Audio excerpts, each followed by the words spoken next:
by the sorrow of lost connections. That was Sebastian Usher with our last thoughts for this edition. I'm Pascal Harter. The producer was Polly Hope.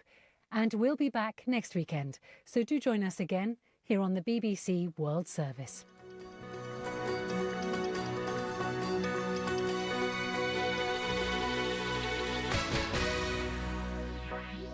That was the BBC programme from our own correspondent. Well, good morning, Winnipeg, and hello, Manitoba. I'm Marcy Marcusa. This is Information Radio, and we're live on CBC 89.3 FM, 990 AM on the app and on YouTube. Welcome to a very busy week out there. Last day of Hanukkah, Christmas coming Wednesday, and all the kids are out of school. Big thanks to Chloe Friesen for sitting in and filling in for me last week as I snuggled in and watched that blizzard happen. So I really appreciate everyone's work last week as we're playing a bit of musical chairs for the holidays. No blizzards today. We do have some light snow in Winnipeg's forecast mixed with ice pellets this afternoon, and our high is going to be right around minus 11. So you know what we always say in Manitoba, warmer weather, trickier drive, and that's what we've got on the way for today. Thanks for being with us. The morning show is on until 8:37 a.m. on CBC. The team today, May McKillop. Good morning, May. May is here covering, directing the program. Abby Adeyemi is behind the controls, our senior tech. Hey, Abby. Abby also covers weather on the air. And Mr. Darren Marash is behind the controls of YouTube. If you're watching there, please say hello. Let's go to Heather Wells now. 2 minutes to 6 o'clock with our news headlines. Good morning. Well, Premier Rob Canoe says he plans to call a public inquiry into the CO Silica affair. The Ethics Commissioner already ruled the former PC government improperly tried to push through a mining deal after losing the last provincial election. But Canoe says the ethics probe didn't go far enough. We'll hear more. And it's Christmas in the kennels. Winnipeg's Animal Services held its holiday open house yesterday, opening the kennels of 20 adoptable pups to the public. Zoe Austin, General Manager at Animal Services, says typically their numbers of animals drop at the start of the winter season, but this year they've been over capacity for months. We'll hear more in our next local news coming up at 6:30. All right, thanks, Heather. Thank you. I mentioned Winnipeg's weather. I should mention Brandon because you're going to get some snow today, mixed with ice pellets this morning. So your high is going to be minus 15, so it could be a little tricky navigating in Westman. Thompson, you've got a sunny straight ahead day with a high of minus 26. On the program this morning, Winnipeggers had the chance to, well, play with dogs or take one home for the night and even adopt. Yesterday, there was a holiday open house at the Animal Services Agency locally, so we're going to take you there for a bit of a holiday bright story. And a little bit later, some tips to help you stay merry during the holiday season. And we will have that feature story Heather was just mentioning about Premier Rob Canoe saying he will call that inquiry into CO Silica. Stay tuned. Today on Q. I'm Talia Schlanger in for Tom Power. James Cameron, the Oscar-winning Canadian filmmaker, isn't trying to save cinema, but he just might do it. Over 3,000 people that it takes to make an Avatar film. On the release of his second sequel to Avatar, James drops by to look back on his career and why teamwork has been key to his success. Q, this morning at 10:30 in Newfoundland, and on the CBC Listen app, or wherever you get your podcasts. This is World Report. Good morning. I'm Marcia Young.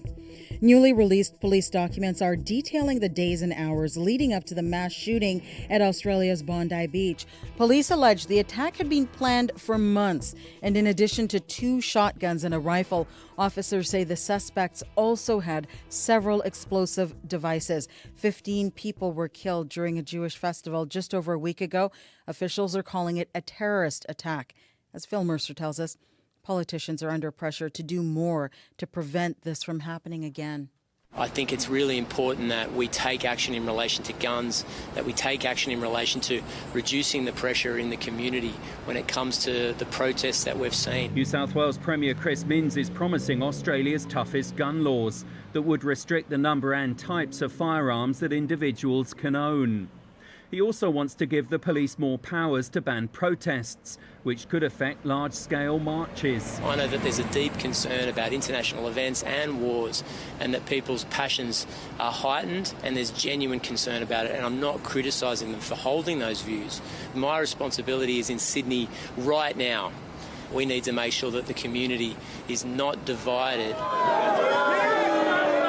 Australian Prime Minister Anthony Albanese was jeered as he arrived at a memorial to remember the victims of the Bondi Beach shootings. His critics have accused him of failing to curb rising anti-Semitism. In response, he's promising to crack down on extremism and bring in strict federal firearms reforms, including a buyback program.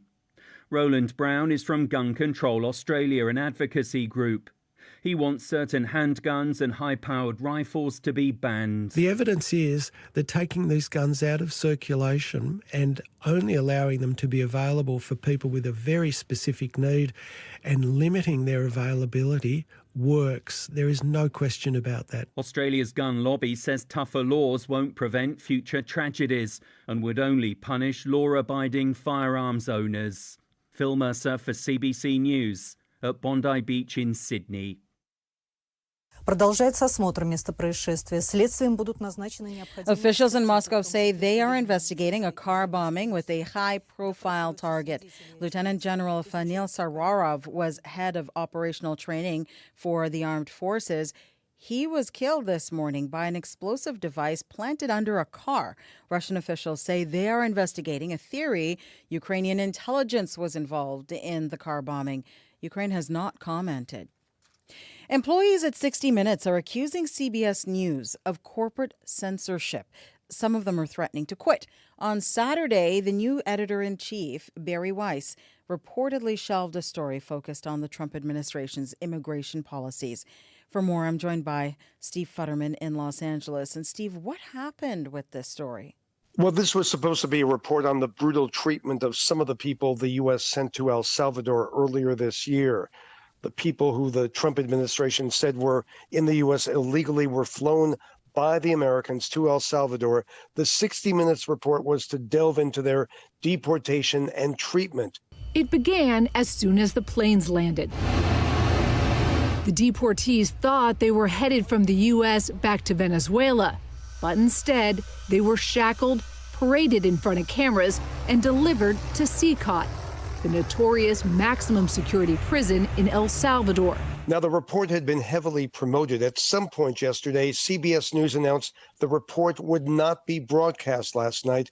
This has brought strong reaction. An internal email sent by the correspondent Sharon Alfonsi says she believes it was pulled for political reasons. Corporate censorship is a serious allegation. Why is it coming up now?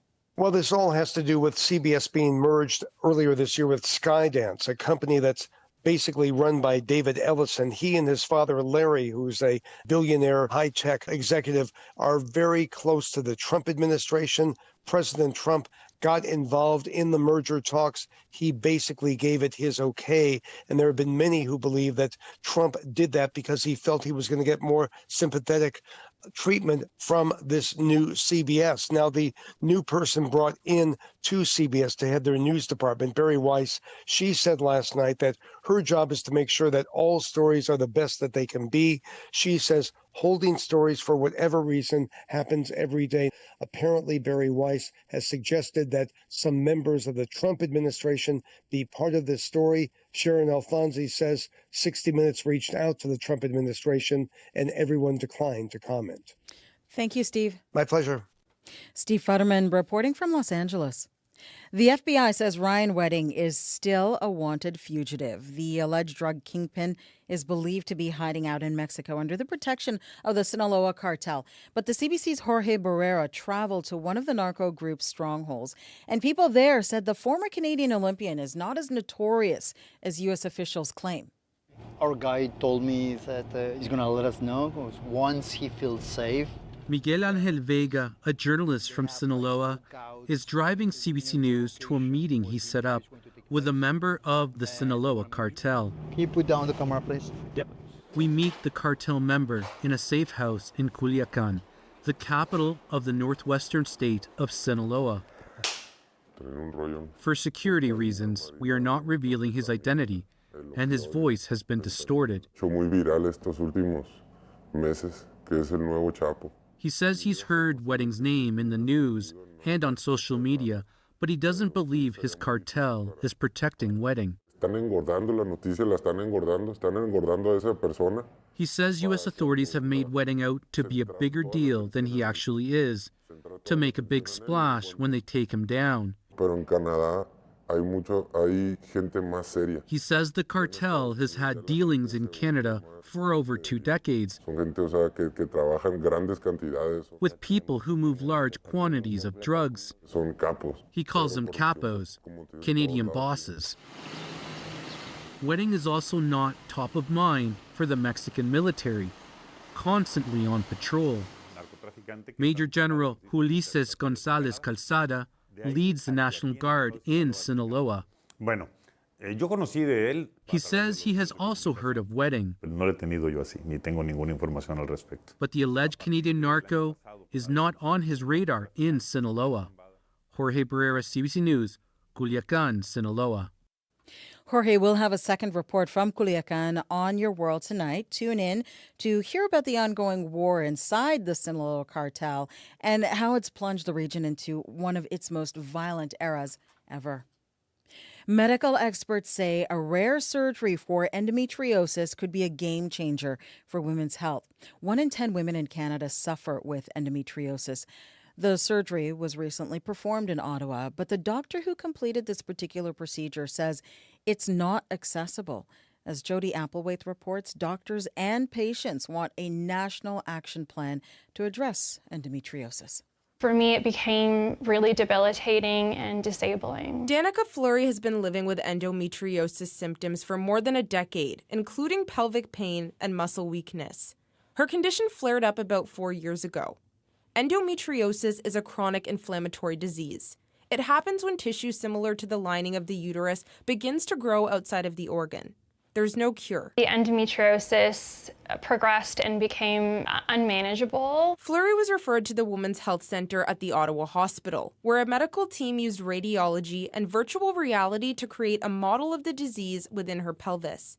Dr. Soni Singh is a gynecologic surgeon. We realized this is not just another case of endometriosis, but a case of deep endometriosis involving the pelvic nerves. To treat it, Singh and his colleagues opted for a procedure never before performed at the Ottawa Hospital: pelvic neurosurgery. That is a scary surgery because the nerves are surrounded by blood vessels. One wrong move and you can have a severe and major complication. Dr. Nucelio Lemos says the surgery isn't common anywhere in the world. He's a urogynecologist at Mount Sinai Hospital, the leading center for neuropelviology in Canada. I am not aware of any center that is providing this kind of care outside of Ontario. Singh wants the federal government to create a national action plan for endometriosis, backed by funding that would increase access to complex care. The disease affects at least 1 in 10 women across the country, like Fleury. The best thing that's happened to me is just regaining the quality of life that I'd lost. Jody Applewhite, CBC News, Ottawa. That is the latest national and international news from World Report. I'm Marcia Young.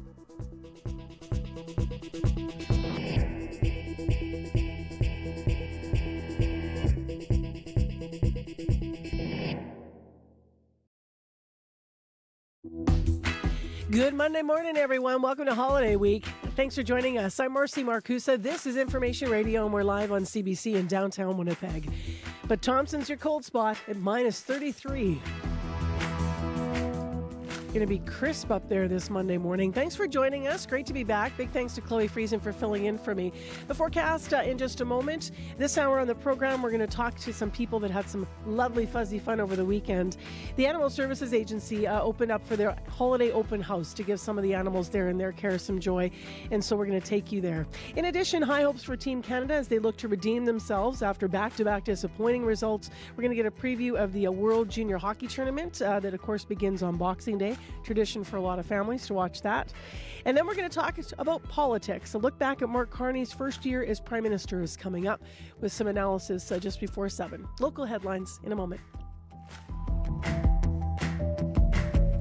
And for those, we turn to Heather Wells. Hi. Well, a Manitoba housing building once known for drug trafficking and violence has turned a corner. After nearly $500,000 in repairs and safety upgrades, people who live at 444 Kennedy say life has improved. We'll hear what's been done to make that happen. And if you watch the Hallmark Channel, you just might be seeing Winnipeg on your screen. In recent years, this city has become a hub for holiday-themed content, and that has created new opportunities for local actors. We're going to hear from one coming up in our next local news at 6:30. Hey, you guys, I heard I left and there was like the blizzard of the biggest blizzard of the last 5 years or something. Yeah, it was wild. I didn't leave, by the way, Manitoba. I was here watching it. I just mean I was taking some time off. So you were just all snug in your bed while we just scrambled over here. I know. I felt so guilty. I saw the classic picture of Megan with her big fur hood out there covering live. And Cam McIntosh is out there nationally talking about how, they never cancel school all over. And yes, I was in my jammies. There was some work colleague guilt. Oh, no, you should never. I'm glad you had. I was actually happy for you. You didn't have to try to get here in the first place. That was a big task on its own. There was some tortilla making and some cookie making that day for me, so it was very nice. At any rate, the weather sure has been all over the place. Today's not too bad. Thank you, Heather. Thank you. Let Heather go back to the news center this morning. Today's not too bad in Winnipeg. Very cold up north, though. Abby, good morning to you. Good morning, Marcy. I would say yes, after the back-to-back of, the blowing snow and the blizzard-like conditions that we had into the weekend. I think we need like a break. I know. This week. Tell you what, though, in Winnipeg, this is, by the way, Abby Adiyemi on the air with our weather, of course. On the way in today, because the streets were scraped really good overnight, really well overnight, rather, really quite icy, even through the city of Winnipeg before the sands down. Icy and sleek, and those ruts are like really like at a very, very noticeable spot on the roads this morning. So allow yourself braking speed if you're going to be driving this morning. But about the weather, it's a cloudy start across the province with snow and ice pellets moving through the south, while the north will stay frigid under that mix of sunny conditions we will be getting. In Winnipeg at this time, we're currently sitting at -21, partly cloudy outside, just some light winds. We will see this mainly cloudy conditions today as light snow and those ice pellets arrive around the noon between like 1 and 2 p.m. That's just that reaching us. We then warm to about -11 later today, but the wind chill you deal with about -26. Across the southern region. Yes, Brandon would get that snow first, but the rest of the southern part of the province, we're looking at similar conditions to Winnipeg. Light snow arriving through the morning into the afternoon. Temperatures will definitely be between -12 and -17 for regions in the south, while up north, another story. It stays very cold in the Thompson area. We're looking at highs just being around -21, but the wind chill they're going to be dealing with there is going to be hitting close to -48 around the Churchill to Dooley Lake region. To Dooley Lake around -33 at this time, but the wind chill feels close to -48, so it's still dangerously cold up there. Tonight, those snow should taper off, and then we'll see temperatures in the south stay around -21. But for now, Winnipeg, we are at 21, and it's cloudy outside. All right, thanks, Abby. Thank you. Just checking X and the Winnipeg Traffic Management Center. Nothing posted right now that's going to cause you major problems. Just reminders of those zones and to check, to know your zone and don't park because obviously you're starting to see the plows out. And if you're stuck there, you're going to just have a pile of stuff around you. Also, Abby was mentioning the ruts. So that's just another reminder to go slow. But that's all regular winter driving we're getting used to. Otherwise, outside of the city of Winnipeg, you could have some blowing snow in areas because there's so much down and the winds are picking up. So if you do see a problem, please give us a call on the commuter line, which is 788-3093.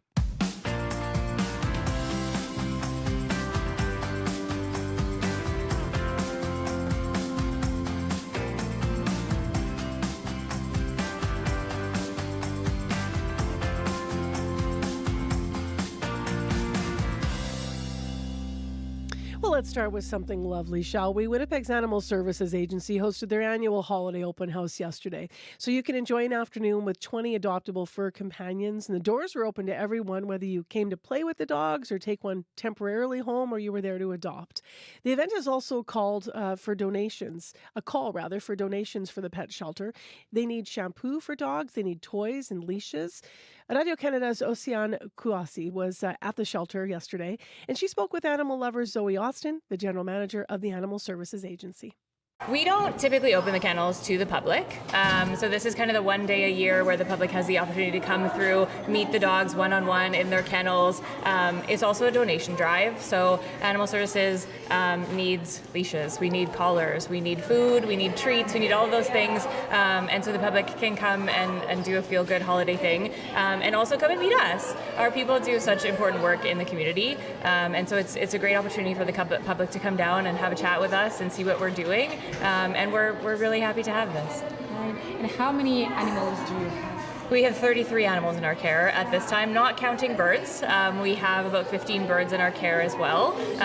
So it's a lot of animals and a lot of really great animals who need homes. And like, do you think you have enough donations this year? So it's at the outset of the holiday season for us. I'm hopeful that we will. Even things like dish soap and laundry soap, as you can imagine, as an animal shelter, every one of our dogs every day gets a fresh blanket. So that's a lot of laundry that we do. What we're seeing right now is higher numbers of dogs than we've ever seen before. Typically, as we enter the winter season, our numbers go down, things get slower, but we've been steadily over capacity for months and months now. So the amount of work and the amount of resources that goes into that, it's significant. I think the public has been really generous with us in the whole time that I've been here with the agency. I think when people have a heart for an animal, they're willing to make sacrifices, and we really appreciate that from the public. My first name is Yue, and my last name is Pan.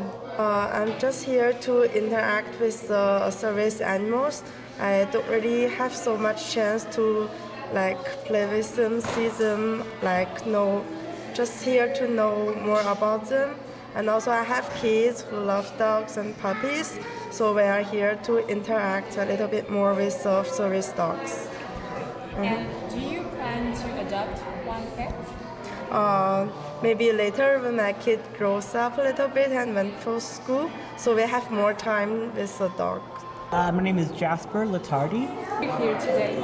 I wanted to see a lot of cute dogs, which they're very cute, don't worry about that. And my partner's with me as well, figured for a cute date to see dogs together for a couple hours. They're both really animal lovers. And do you plan to adopt a dog? Unfortunately not anytime soon, but one day we plan to get a dog, maybe two. Oh, and why can't you adopt a dog today? Unfortunately, I still live at home, and we also have cats, so I feel like that'd be a bad idea. They might not get along. But one day we want to get a dog, probably a big dog. My name's Evan Delvich, and I'm here just to bring some gifts for the animals today. My family adopted a dog about 10 years ago here, so I've come back to give back. It's important to give back to where you adopted the dog, to make sure the dogs keep getting the help that they need.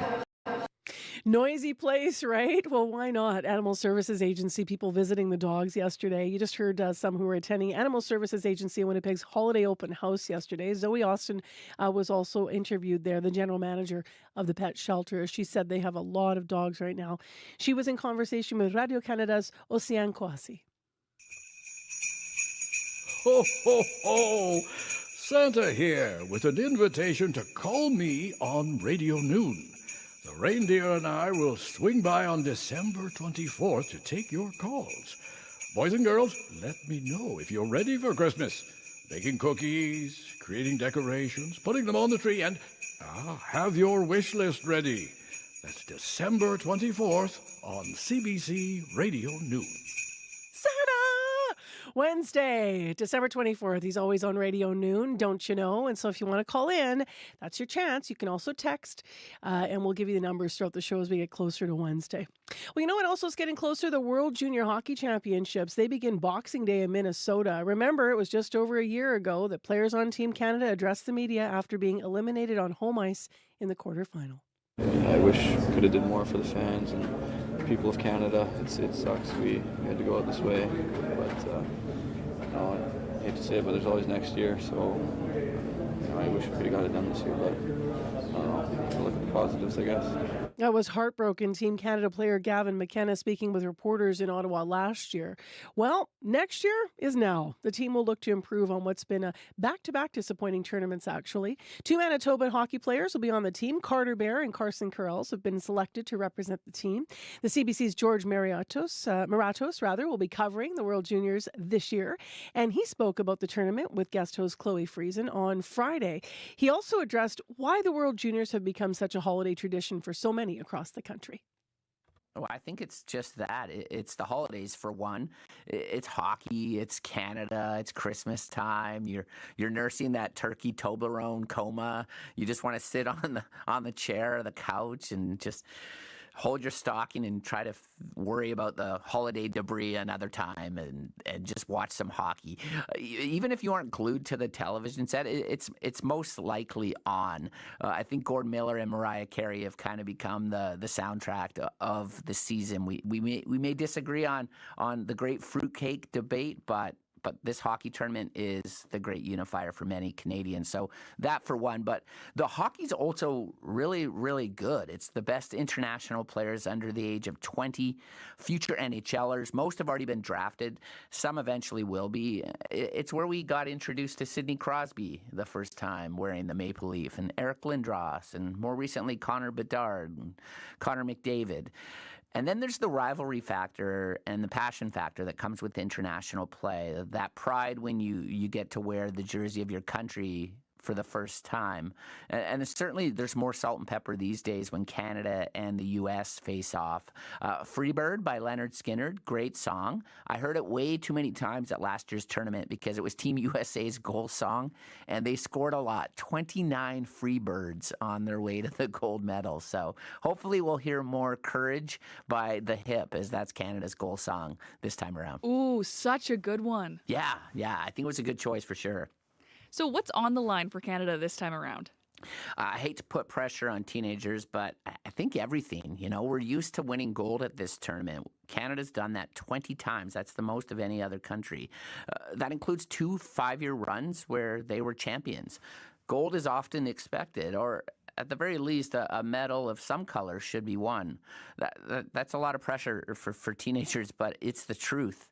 And they're coming off the worst consecutive decisions since 1979-80, back-to-back fifth-place finishes. Last year, that happened in the quarterfinals on home ice with less than a minute to play in the game in Ottawa, the nation's capital. Could hear a pin drop. It was not good. And you heard Gavin McKenna off the top. His sentiments were shared by everyone on Team Canada. We wish we could have done more. And adding salt to that disappointment, it was the U.S. that did do more. They won gold, their second in a row, their first time winning back-to-back, and they've been throwing out that, we are the hockey nation, and they're kind of backing it up. So they're hosting the tournament in Minneapolis, looking for a three-peat, so lots on the line for Canada this time around. A lot of pressure. Yeah. George, Hockey Canada made some changes after last year's tournament. What did they do? Yeah, one of their first moves was to hire a full-time dedicated general manager. So Alan Miller was given that job. And one of his first decisions was to hire a new coach. So Dave Cameron is out. Dale Hunter is in. So Dale Hunter, folks will know that name if they're hockey fans, from the 80s and 90s. He certainly played with an edge, but he always found a way to win, and he's carried that pedigree to junior hockey where, he's one of the most successful coaches in junior hockey history. He's won a record 15 Memorial Cups, the most recent in May with the London Knights. And he also won gold with Canada at the World Juniors in 2020. He has a real knack for managing and connecting with young players, and right now there's no one better to lead this team and do that.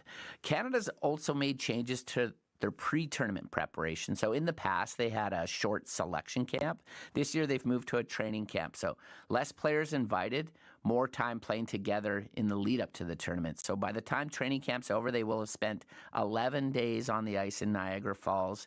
In the past, much shorter. 27 players invited to training camp. There's just 25 spots. So essentially, this is the team that will represent Canada in Minneapolis. Have we seen them skate yet? What are the expectations here for Team Canada? Oh, they look good. I mean, first game, they were flying. They beat Sweden 2-1 in an exhibition. So, and there's just a different buzz this time around because of the roster they've put together. They've brought a more older, experienced team. Last year, Canada went with a bit of a younger movement.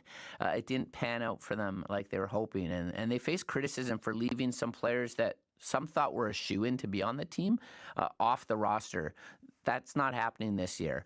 There are 6 returning players this year, headlined by top prospect Gavin McKenna. He's from my neck of the woods. In fact, I play on his dad's beer hockey team, so that's how small a town it is. So it's pretty special, like getting first person kind of updates from Pops about how his son's doing, and the whole town is really excited, and with good measure. Canadians should be excited too, because what he's doing and what he's going to do. I mean, he's expected to be the number 1 pick in next year's NHL draft.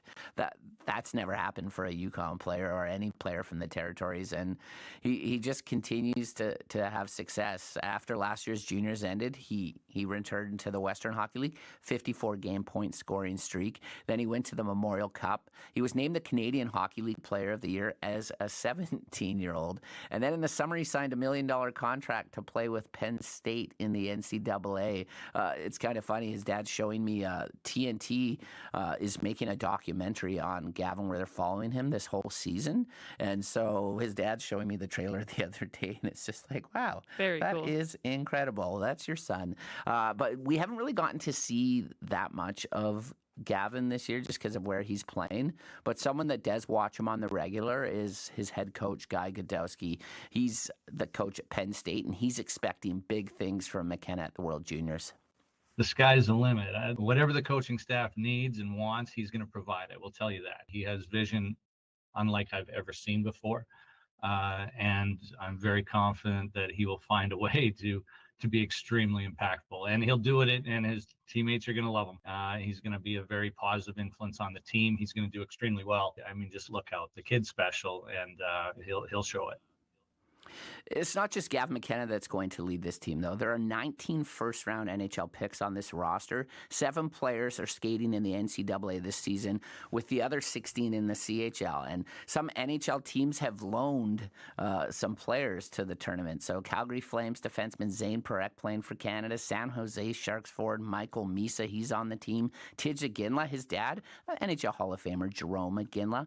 He's one of those players that many thought should have been on last year's team, and he wasn't. So I think that kind of chip on the shoulder is going to really play a factor for this team. For the players that were there last year and kind of thought they could have had a better result, and then the players that thought they should have been on the team who are this year, like watch me now. I think that's going to really fuel this team.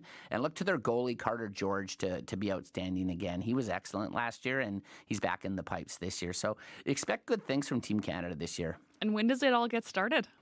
Boxing Day against Czechia is game 1 for Canada. It's a chance at redemption. It's Czechia that's eliminated us the last 2 years in a row. Then on the 27th, we face Latvia. Latvia, that is the team that beat us last year. That was the biggest win in that hockey program's history. I think they're still having a parade for that goalie that was incredible last year. You couldn't help but cheer for Latvia the way they were playing. But this year, revenge is on the mind of Canadians. The 29th, it's Canada versus Denmark. So it's a more favorable pool on paper for Team Canada. But as we've learned over the years, anything is possible at the World Juniors.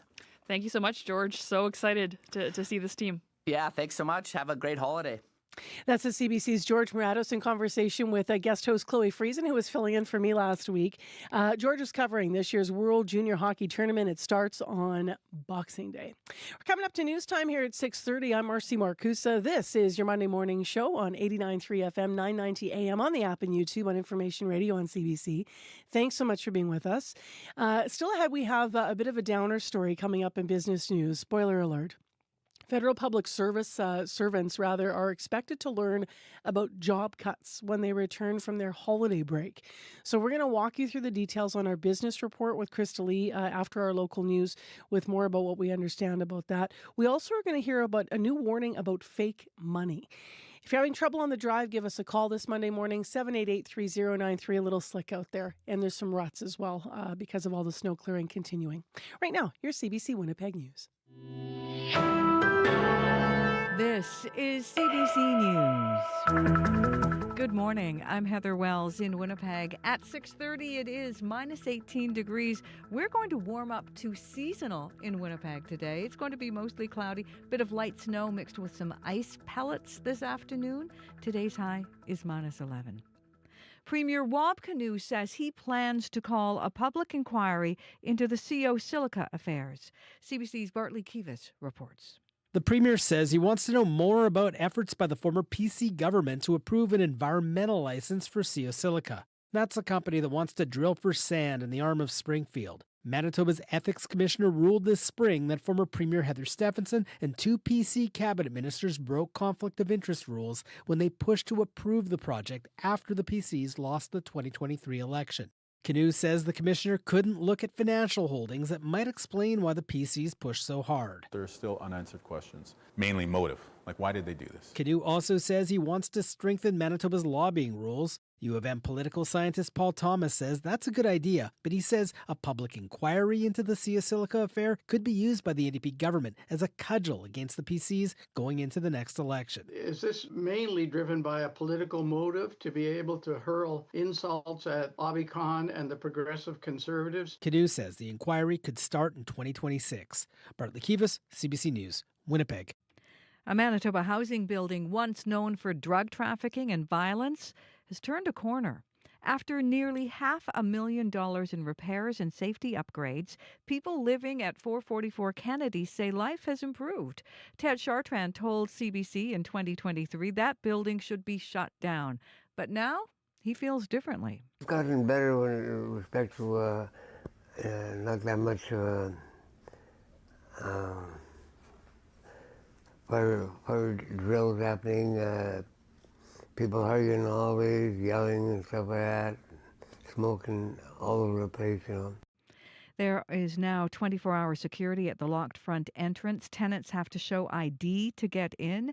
The province says on average, Winnipeg police were called to that building at least once or twice a day in 2023. Since the security upgrades, that has been reduced, and police are now called on average every other day. The Manitoba government's looking at new measures to control grocery prices. Premier Wab Kinew says he wants to crack down on so-called differential pricing on groceries. That's where online shoppers might be charged different prices for the same product from the same store. In a year-end interview with the Canadian Press, the Premier says third-party apps, for example, could be adjusted, have their prices adjusted based on people's demographic profiles or shopping history. The Retail Council of Canada says its members offer prices available to all customers at the same time, while there may be discounts for people enrolled in membership programs. Health Canada says flu cases are surging this year, with the highest rates in the country seen in 3 seasons, and even some deaths. Dr. Brian Conway is medical director of the Vancouver Infectious Diseases Centre. A lot of the transmissions did occur among school children at school. And now that school is over, that transmission network should be interrupted. Not time to let down our guard. There are many cases outside of that demographic. And it's important to stay home if you're sick, wear masks, and please go out and get your shot. This myth that the vaccine doesn't work this year, it's a myth. Last year's flu season peaked in February, but this year, doctors say it came early. Well, the holidays are going to the dogs.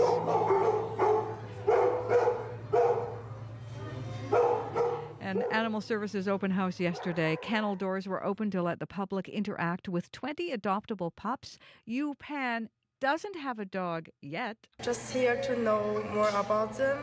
And also I have kids who love dogs and puppies, so we are here to interact a little bit more with service dogs. Animal Services is packed over capacity with 13 other dogs in the building not yet ready for adoption. It is winter in Winnipeg all year around when Hallmark comes to town. The city has been a hub for the holiday-themed content in recent years. Local actor Rodrigo Baiofus says Winnipeg's cold climate and varied architecture makes it a great setting for the beloved Christmas rom-coms.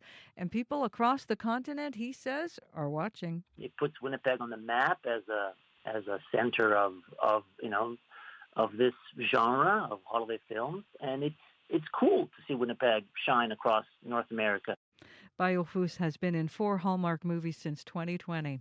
Well, it took a while for the Jets to find their game in Utah. Connor, sharp angle shot, and he shoots and scores! What a shot by Connor! Kyle Connor in the third period on TSN. Another third period goal by Morgan Barron, forcing overtime, but the Jets fall 4-3. It is the Jets' 4th straight loss. Head coach Scott Arniel. At the end of the day, you can't play play 2 periods in this league and look to have success. And we need that's 35 games for me of inconsistency. Throughout the game themselves, or that might be individual players, and that has to be for the remaining 47. That has to change. The Jets are now on their holiday break, and Arneal hopes his players enjoy their time away, but also do some soul-searching about how to step up their game. You can find more on last night's game. You can also find more news. Just head to cbc.ca/Manitoba. All right, thanks, Heather. Thank you. Heather Wells in our news department this morning. 6:36 a.m. on 89.3. You're on Information Radio on CBC. Let's dip into the forecast, and then we're going to let you know what we're asking on our listener lines and on our Facebook page today. But Abby's here with the weather details. Yeah, cold and cloudy across the province. We're seeing some snow and ice pellets spread across the southern parts of the province, already approaching the Brandon end at this time. Well, the extreme cold still continues in the northern parts of the province towards Tuduli Lake and Churchill. We're seeing wind chills in those dangerous numbers this morning. Winnipeg at this time, -18, partly cloudy skies with light winds. We will see the clouds thicken as we get through the morning. That will be followed by light snow and ice pellets by the afternoon period as we reach a daily high of -11 today. And then as we approach the overnight period, those snow and the pellets will be ending around midnight before we see some clear conditions. Similar conditions we're seeing in the Pembina Valley region this morning. Temperatures hovering between -17 to -19 from Morden, Winkler out in the Morris, tracking it all the way towards Port La Prairie this morning. Light snow and ice pellets also arriving by the noon period. You warm up to about -11, close to what Winnipeg will be having. Then we track it west towards Brandon, tracking it all the way to Nipawin and surrounding communities. We're looking at -20 at this time, with snow and ice pellets starting earlier than every other region in the south. We see temperatures getting to -15 later. In the Parkland region, Dauphin towards Minnedosa, we're looking at this kind of chilly conditions, -21, -26 at this time. Light snow also expected through the day. Your temperatures warm to -17 later. Then for Gimli, -16 and cloudy at this time. Snow and ice pellets also expected around the afternoon period. You get to -10 later today. Now we go into the northern part of the province, the Par, Flin Flon surrounding communities.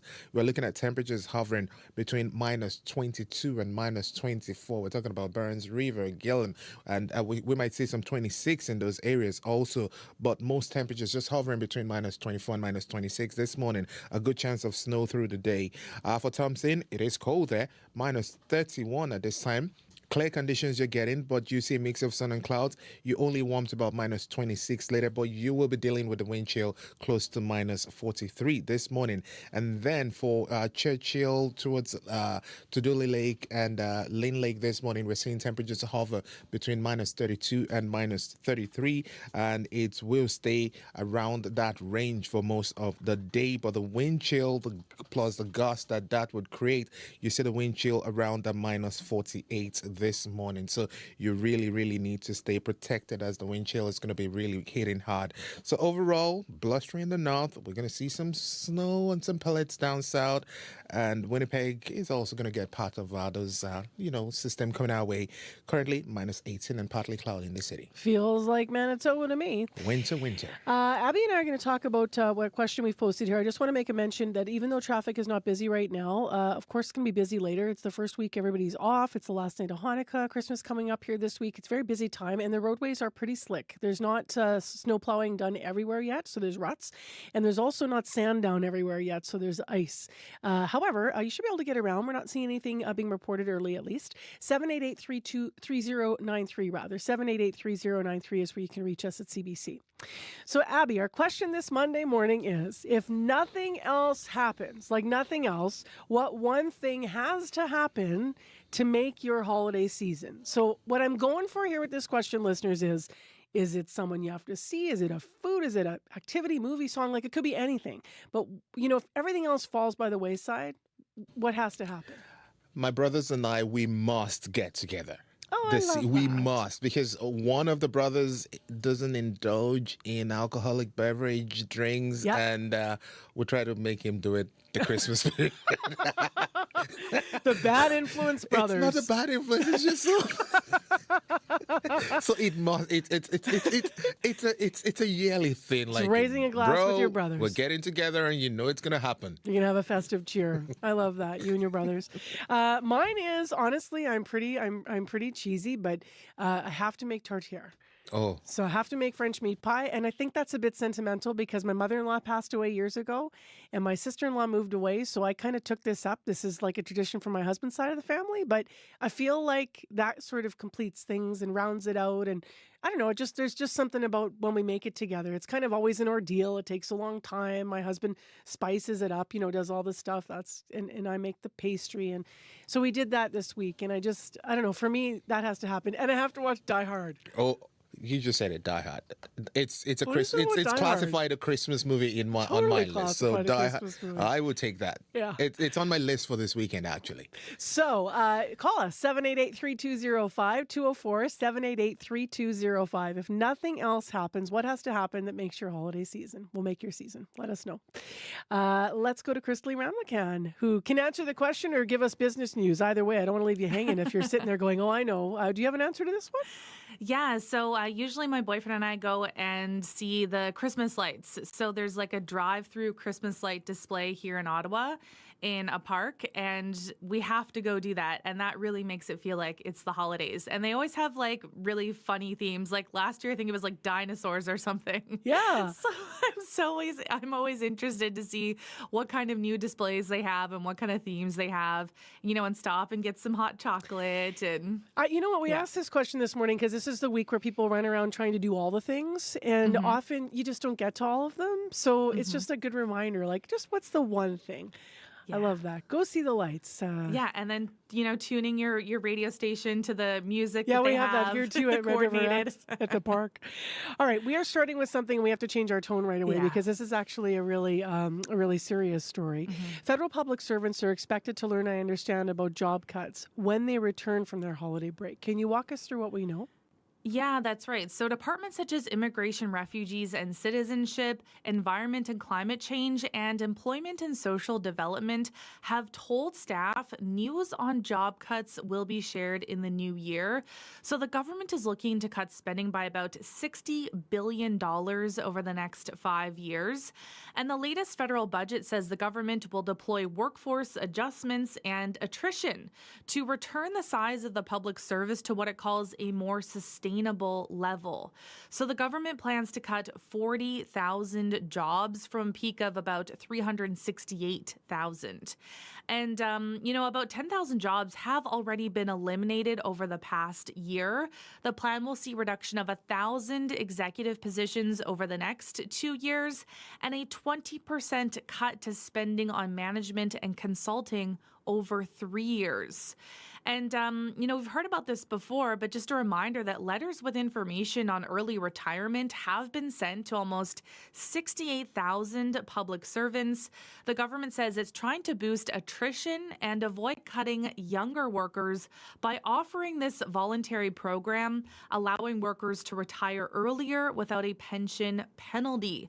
But the Public Servants Alliance of Canada says fewer civil servants will mean longer wait times for services like passports, employment insurance, childcare and pension benefits, and tax returns. Let's go to another story. There's a new warning this morning about fake money.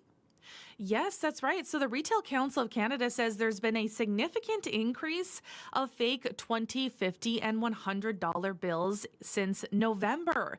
So it says it has detected more counterfeit bills in just 1 month than the entire previous year.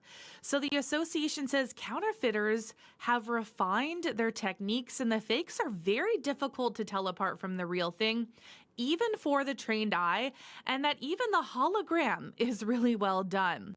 So the council says this means the retail industry is facing increasingly structured and organized criminals, and that it is no coincidence the increase is happening during the holiday season when, of course, stores are very busy. So the association is urging politicians to give police more resources to tackle the problem, but it does welcome the Carney government's decision to grant new powers to the RCMP to fight organized crime in the retail industry. And according to the latest national data, theft and fraud-related losses in businesses amount to $9 billion annually. So it's not a super small problem. And finally, we're seeing the impacts of tariffs when it comes to a popular bourbon maker.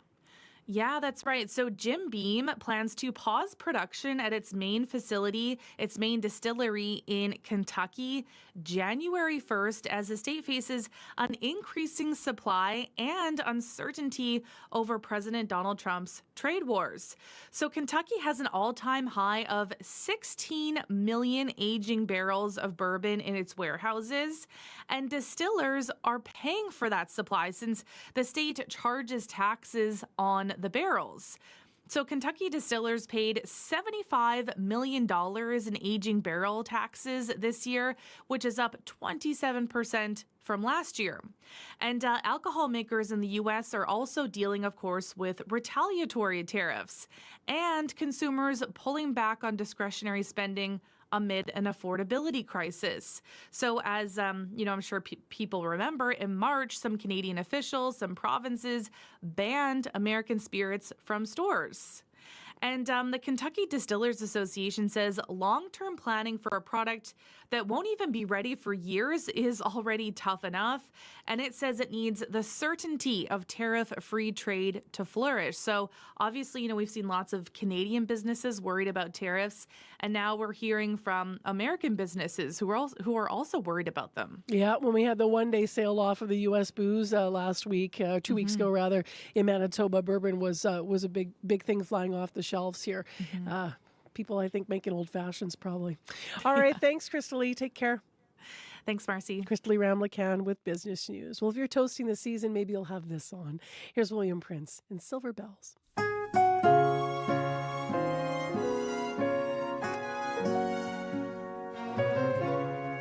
City sidewalks, busy sidewalks, dressed in holiday style. In the air there's a feeling of Christmas. Children laughing, people passing, meeting smile after smile. And on every street corner you'll hear silver bells, silver bells, silver bells, silver bells. It's Christmas time in the city. Ring-a-ling, ring-a-ling. Hear them sing, soon it will be Christmas Day.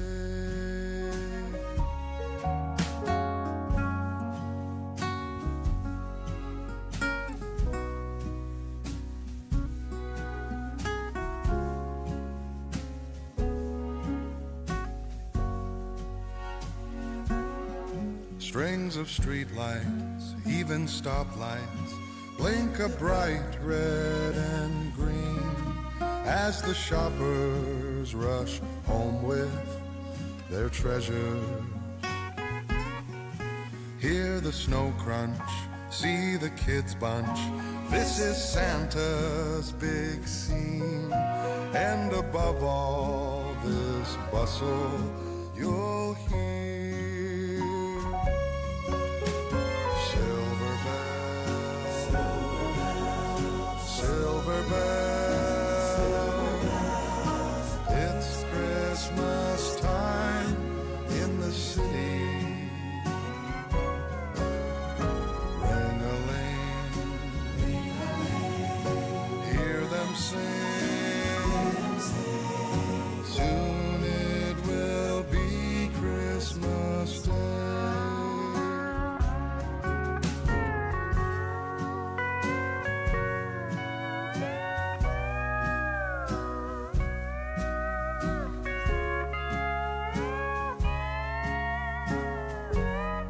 Little William Prince, his take on a classic, Silver Bells, on CBC. In the new year, he has a show in Winnipeg at the Centennial Concert Hall. Last time I looked, it was nearly sold out. It's minus 18, partly cloudy in Winnipeg this morning, very cold up north. Thompson's mainly clear and minus 33. For Winnipeg, though, we'll have a high of minus 11. Be careful, though. We're going to have some ice pellets starting with light snow early this afternoon, which on top of the icy conditions could be a little bit slick, of course. So the sanding is trying to keep up with what's going on out there, but it's going to be busy. Remember, no school today. Everyone is out and off. Well, next on the show, since becoming Prime Minister, Mark Carney's been trying to mend fences with China. It's part of his strategy to diversify Canada's trade and the dependence on the United States. The Globe and Mail is reporting, actually, that Carney's planning an official visit to China sometime in the new year. It would be the first visit by a Canadian Prime Minister since 2017, when Justin Trudeau was there. For more on the potential visit, Colin Robertson is here this morning live, former Canadian diplomat and fellow at the Canadian Global Affairs Institute. Good morning. Good to be with you again, Marcy. So what do we know about this possible visit, Colin?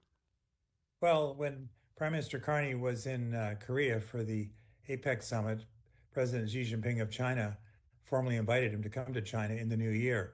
The Prime Minister had previously announced when he was at the ASEAN summit in Malaysia that he would lead a Team Canada mission to do exactly what you described, Marcy, to try and increase Canadian trade with the fastest growing economic part of the world, and that's the Indo-Pacific. These Team Canada missions were proved quite successful under Prime Minister Chrétien, and if we are to diversify our trade, Asia's got to be the place we start, and China's obviously the biggest, after the United States, the second biggest market in the world. So we've discussed this before, Colin, but for those that have sort of not been keeping up with this, what would Canada export to China and what does China want in exchange? Sure. The Chinese are interested in food, for example, and energy. They're looking at things like canola and pulse and beef and pork and seafood. And when it comes to energy, they'd like oil and gas. They're buying a fair bit of our oil now since we've increased capacity to the West Coast through the new pipeline. They'd like to see potash, for example, uranium. So there are things we've got. They're also interested in some of our services, banking and insurance, for example. Healthcare, interestingly enough, even though we have challenges at home, they think we do it reasonably well. So I think there are things that the Chinese want, and at the same time, we're buying a lot from them. In fact, the trade balance is 3-1 in their favor. We buy a lot of manufactured things which go into components and parts that we make in Canada. What do you mean by healthcare? Interested in understanding more about our system through discussion or interested in goods somehow? I think interested in our system and how we do it. And so we always think of the barefoot doctors in China. Well, that's gone by the wayside. Their healthcare system is state-run, and they see ours as being run by the state, and they're interested in how we do it. And so I think there are things that we could, and we've learned a lot in Canada. And again, it's not perfect, but it's certainly better than what the Chinese care is. And so that's what I'm talking about. How might Carney handle human rights concerns with regards to China, do you think, now that we're talking about this meeting looking likely? Well, I think that's the big issue because most Canadians now look at China through the lens of human rights ever since the two Michaels affair and their imprisonment for 1,000 days. And of course, concerns about treatment of the Uyghurs and allegations of genocide in Xinjiang and what treatment of Tibet. And of course, Chinese aggressive behavior towards Taiwan and with their neighbors, and especially with what's been taking place in Hong Kong, where a lot of Canadians have roots there. So that's certainly going to come up, but I think that the Carney approach would be closer to that of Prime Ministers Mulroney and Chrétien, where you raise the issues on human rights behind the closed doors. You don't preach to the Chinese. I think it would be different than Mr. Harper, who put big emphasis on religious freedom, for example, and Dalai Lama, and really didn't pay a lot of attention to China for the first few years.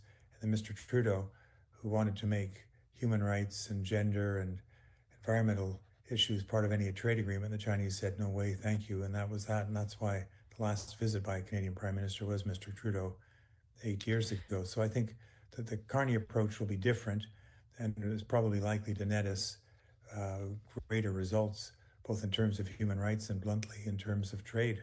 How will that play politically for him? I know that the Prime Minister at the end of the year here, there's a lot of analysis being given to how his approaches are different, but also to how his approaches are maybe ignoring political popularity. I don't necessarily want to use that word, but political fortune for the Liberal Party here at home. So Sure. in 2025, what does that look like if you do the human rights conversations behind closed doors and you have a populace that might want to see Canada standing up in front of a mic?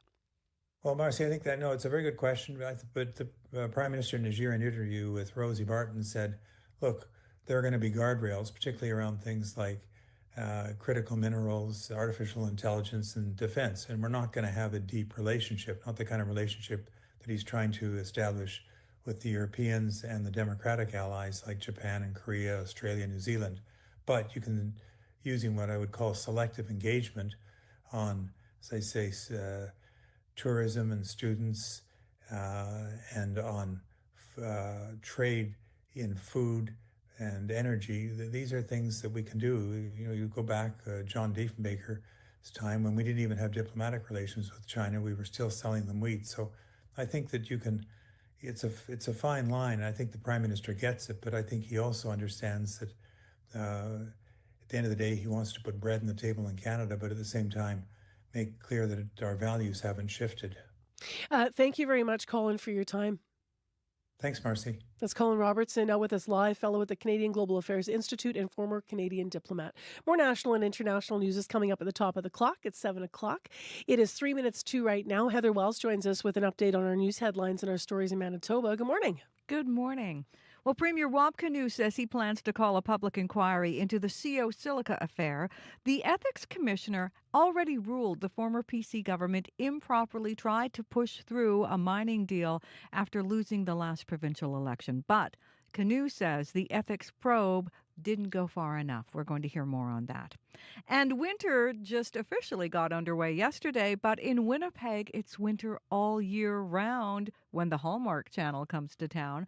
The city's become a hub for holiday-themed content in recent years. We're going to hear from a local actor and what this means for our city coming up in our next local news at 7:30. I finally watched a Hallmark movie, Heather. Did you? Did you see Winnipeg? You know what? I don't know. I've never seen a Hallmark movie in my life. I'm just not that person. I can't handle the formulaic aspect of them. But I found myself getting sucked in. And I really enjoyed it. And now I feel like I want to watch them and look for Winnipeg. I watched Jingle Bell Wedding. Oh, wow. A holiday rom-com. Yeah, they're not meant to be deep, right? They're meant to be heartfelt. But yeah, and that's what you want this time of year, I guess. Just something heartwarming. So now I want to Google and see if I saw Winnipeg without knowing. Thank you. Thank you. Traffic's fine, but call us, please, if you need to. Check 511 before you head out on the highways. It will be a little slick under there, out there, because the salt's not down, sand's not down everywhere. We just don't have any calls yet of any problems. So 788-3093. Be careful. It could be busy or without kids out for school now, of course. In the weather situation, it's partly cloudy, -18 in Winnipeg right now. Our high today is -11. We are expecting a wind chill of -26 this morning, and we are going to get some light snow mixed with ice pellets that'll begin this afternoon, so that could make things additionally tricky. In the next hour of the show, we're going to build on that story that Heather mentioned about Premier Rob Canoe musing about a third provincial public inquiry. And so this one around CO Silica and the sand mining proposal, as she said. Bartley Kivas will join us with more details on that story. Also, holiday merriment involves eating things like chocolate and turkey, but it's not safe if you've got fur friends in your family. We're going to hear from a local vet this hour. And then we're going to meet a Steinbach couple who is grateful to be here during this holiday season, but they're also feeling the loss of loved ones that they left behind in Ukraine and Bangladesh. Their story is coming up. It's reflective of so many around the holiday season where you are home for the holidays and yet you're not quite home for the holidays. So stay tuned. We're going to talk about that experience in the next hour of the show. Right now, 1 minute to 7.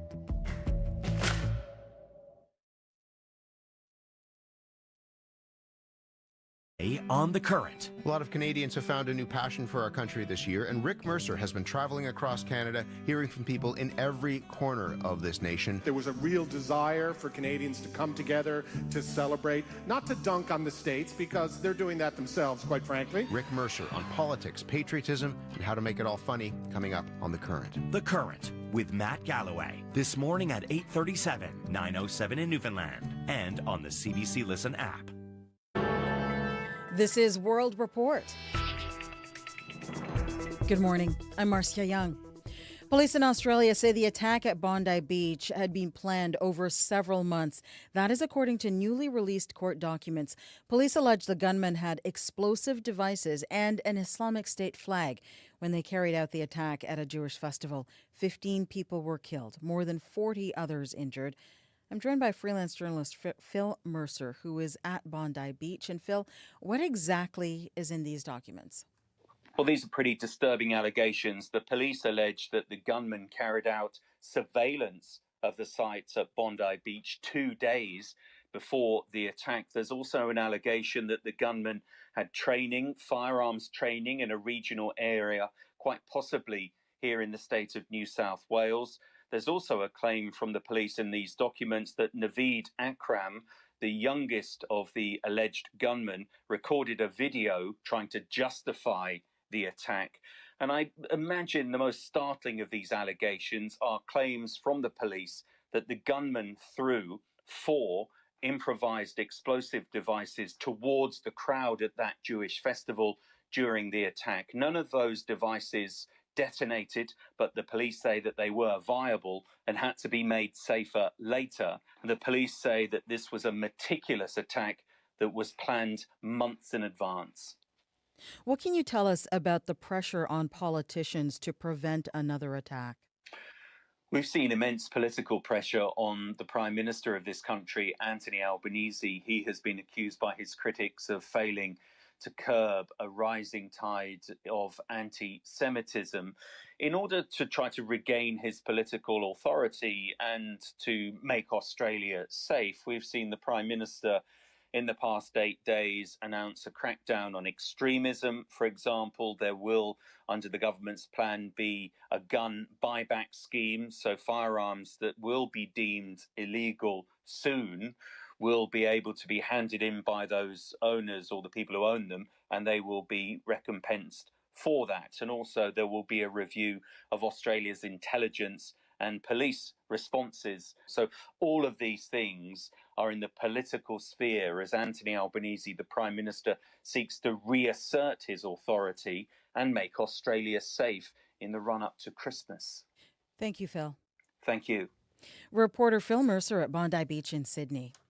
Продолжается осмотр места происшествия. Следствием будут назначены необходимые экспертизы, в том числе... Officials in Moscow say they are investigating a car bombing with a high-profile target.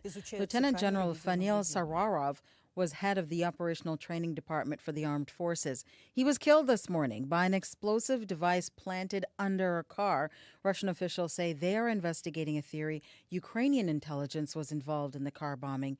Ukraine has not commented. The FBI says Ryan Wedding is still a wanted fugitive.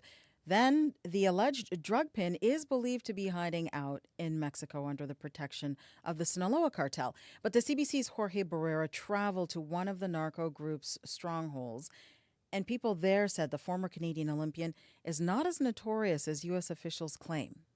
Our guide told me that he's going to let us know once he feels safe. Miguel Angel Vega, a journalist from Sinaloa, is driving CBC News to a meeting he set up with a member of the Sinaloa cartel. Can you put down the camera, please? Yep. We meet the cartel member in a safe house in Culiacan, the capital of the northwestern state of Sinaloa. For security reasons, we are not revealing his identity, and his voice has been distorted. He says he's heard Wedding's name in the news and on social media, but he doesn't believe his cartel is protecting Wedding. He says U.S. authorities have made Wedding out to be a bigger deal than he actually is, to make a big splash when they take him down. He says the cartel has had dealings in Canada for over 2 decades with people who move large quantities of drugs. He calls them capos, Canadian bosses. Wedding is also not top of mind for the Mexican military, constantly on patrol. Major General Ulises González Calzada leads the National Guard in Sinaloa. He says he has also heard of Wedding. But the alleged Canadian narco is not on his radar in Sinaloa. Jorge Barrera, CBC News, Culiacan, Sinaloa. Jorge will have a second report from Culiacan on Your World tonight. Tune in to hear about the ongoing war inside the Sinaloa cartel and how it's plunged the region into one of its most violent eras ever. The remaining 130 school children abducted in Nigeria last month are now free. A presidential spokesperson says not one student or staff member is being held. More than 300 people, mainly children, were taken from a Catholic school in Niger State on November 21st. Shortly after, some were able to escape. And earlier this month, the Nigerian government secured the release of about 100 others. It is still not clear who was behind the abductions or how the government was able to secure the release of the remaining hostages. The U.S. Coast Guard is still pursuing an oil tanker in international waters near Venezuela. A U.S. official says it is a sanctioned dark vessel and it's part of Venezuela's illegal sanctions evasion. Karen Pauls has more. Amid the growing U.S. military buildup in the Caribbean, officials had a third tanker in their sights Sunday. The Bella 1, spotted leaving Venezuela. This after seizing a Panamanian-flagged oil tanker on Saturday and another earlier this month. Well, this is part of what President Trump has declared as a full naval blockade of Venezuela, which is an act of war. So Ben Rosewell is a former Canadian ambassador to Venezuela. He believes Trump's goal is to ultimately put the U.S. in control of the entire continent. I think they've chosen Venezuela because it's the weakest country that it could have this show of force to demonstrate to all the other countries of the Americas, watch out, we can do this to Venezuela, we could potentially do this to you as well. Errol Mendez is a professor of international and constitutional law at the University of Ottawa. He says what's happening has global implications. The type of pretense that the U.S. is using to sanction these ships is also being done, for example, by the European Union to sanction Russian ships who are basically carrying oil. And as you know, even Ukraine is now claiming that it has the right to actually blow up some of these shadow fleets. Rosewell says he observed Nicolas Maduro closely for years and believes the Venezuelan president won't be pressured or intimidated into leaving. He'd have to be physically forced to go. It's not clear if Donald Trump, who calls himself the peace president, is willing to go that far. Karen Pauls, CBC News, Washington. Cancelled flights or stranded passengers are just some of the consequences when airline workers are on strike or locked out. Canada's major airlines have all gone through this over the past 2 years. But as business reporter Anis Hidari explains, there could be more rough skies ahead in 2026. Contract disputes aren't a tailwind for airlines as the new year approaches, even though Canadian travelers already faced big delays and cancellations this year. We still got 4 or 5 major unions still in the pipeline. John Graddick lectures on the aviation industry at McGill University. He says Air Canada will be negotiating with ground and baggage crew. Porter Airlines is bargaining with its workers. And WestJet, their flight attendants have a contract that expires December 31st. And Canadians are going to be faced with situations where these contracts could potentially disrupt travel through 2026 and maybe even 2027. And I would definitely say this is a period of heightened labor activity, certainly. Malini Vijaykumar is a labor lawyer in Ottawa. She's represented pilots' unions before, and she says past contract disputes in 2025 could motivate the future. You look across your industry and you see what's going on in different parts of the industry, and is somebody over there making some gains or some successes? We're up for bargaining. Maybe we should try and see what we can get. And so there might be a little bit of a trend there. But industry and labor experts say even though contracts are already being negotiated, it could be months before any land, with no timeline on when or even if passengers could end up grounded. Anis Hidari, CBC News, Calgary.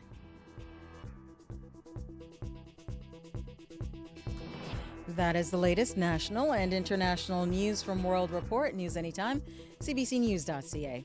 I'm Marcia Young.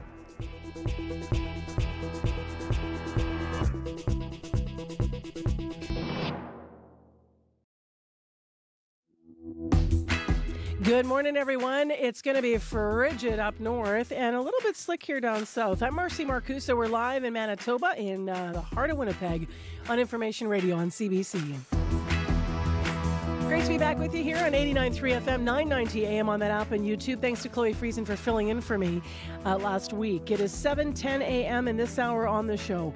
Sometimes even when you're home for the holidays, you aren't quite home. We're going to meet a Steinbach couple who's grateful to be here during this season, but feeling the loss of loved ones they left behind in Ukraine and Bangladesh. We're going to have their story coming up this half hour. Also, some ideas to help your fur friends stay merry during the holiday season. We're going to go through some of the things that are actually very dangerous for your pets, like chocolate and turkey and tinsel and decorations and all kinds of things you may not have thought about. That's coming up with a vet at 7:40.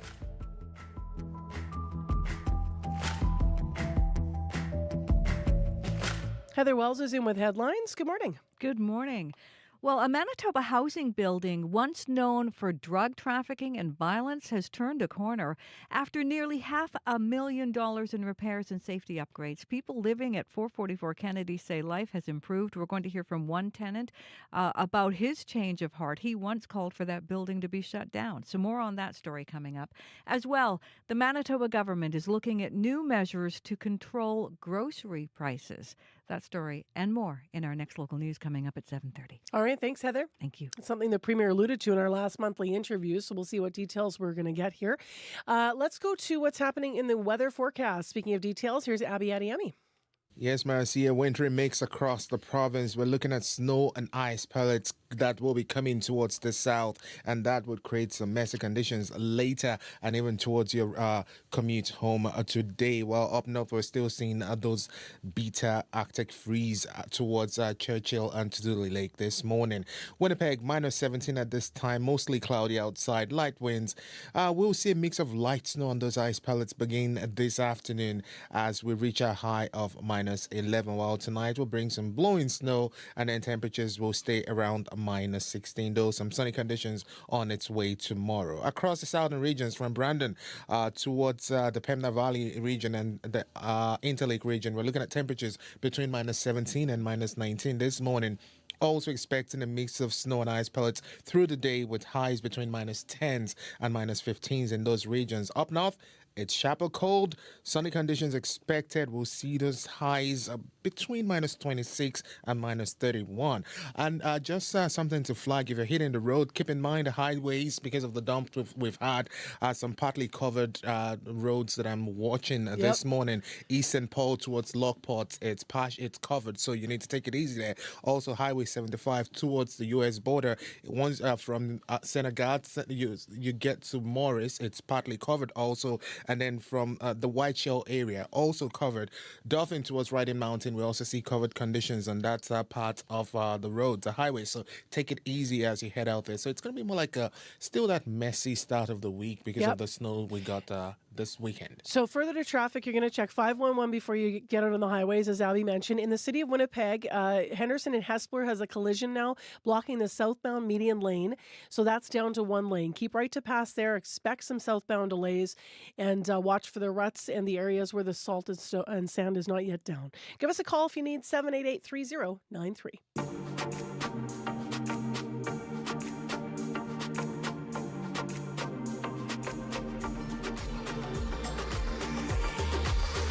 Well, as I mentioned, sometimes when you are home for the holidays, you aren't quite home. This holiday season, Itrat Anwar and his wife Helena and their two small children will celebrate the season like many other Manitobans with gratitude and with joy. But Christmas also brings within them a sense of longing. It will be the fourth year they've spent it far from their loved ones, tens of thousands of kilometers away. And maybe if you're listening, you can relate. Helena fled Ukraine at the start of the Russian invasion, and at the same time, actually, she lost her mother. They both then left Itrat's family behind in Bangladesh to pursue a better life here. And while the couple love the home they built for themselves in Steinbach, they say there's always an empty place at the dinner table. I spoke with Itrat Anwar and Helena Kukuruz about navigating the holiday season. Hi, good morning. This is Itrat here, and thank you for having us today. Oh, a pleasure to have you, and nice to meet you, Helena. Hi, my name is Helena. I'm from Ukraine. Happy to be today and share our story. Itrat, tell us a little bit about your family in Bangladesh. When's the last time that you would have seen them? Yeah, I think it will be a fourth Christmas in a row. We didn't see them, so our connection only through the video call. So yes, we were there the war time. After war, we were visiting our parents first time with Halina. And yeah, for me, I was little sad after my mom died. It was hard time for me, and I feel like I'm alone because my mom was growing me by herself. And when I feel this full of love from my husband's parents, then it's helped me to recover all my feelings. And I remember that day, even when we go to fly from Bangladesh, we all was crying, and like it's big things when you so far from your person who you love. Of course. And when you had lost your mom and then you'd left, and you were also pregnant at that time too, Yeah. right? Yeah. Yeah, I was pregnant, and I remember that time in Ukraine, Star War.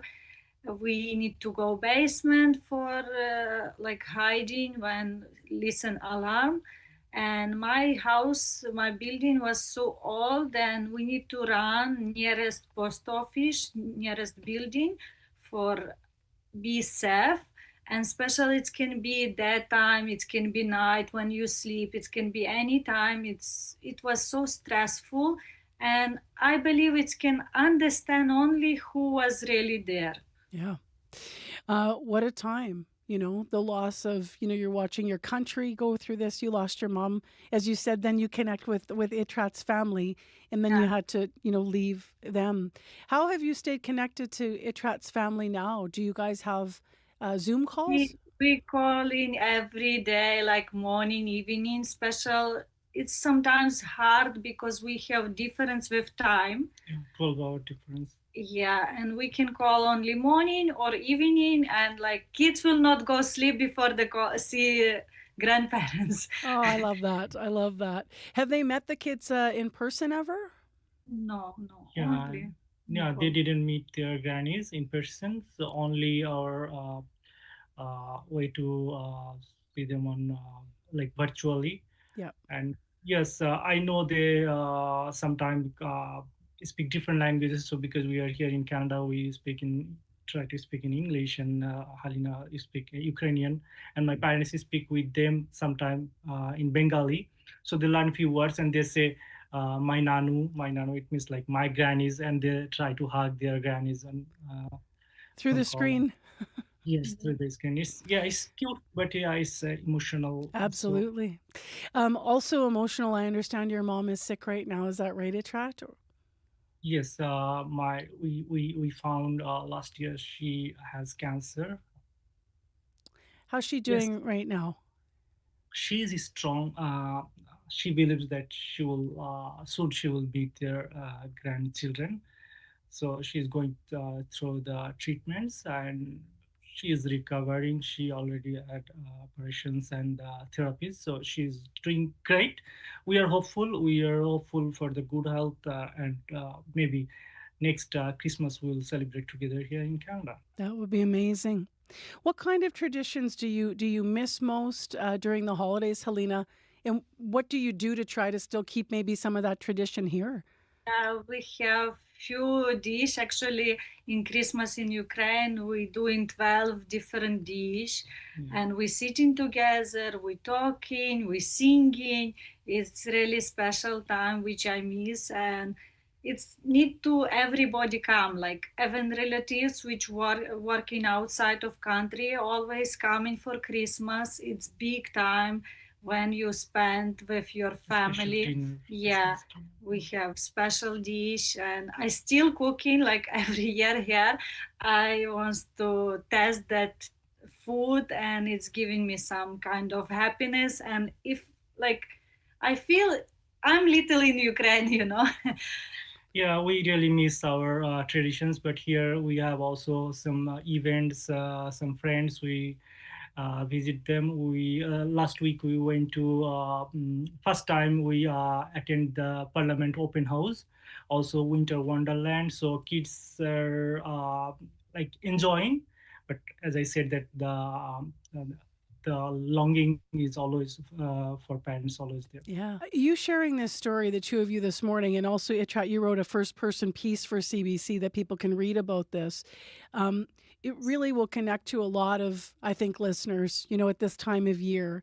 You wrote actually about the dangers that your family, your families both at points, and you as well, Helena, have, faced back home. I'm going to just read a quote of what you wrote. You said, "This fear, this uncertainty is something we carry with us every day.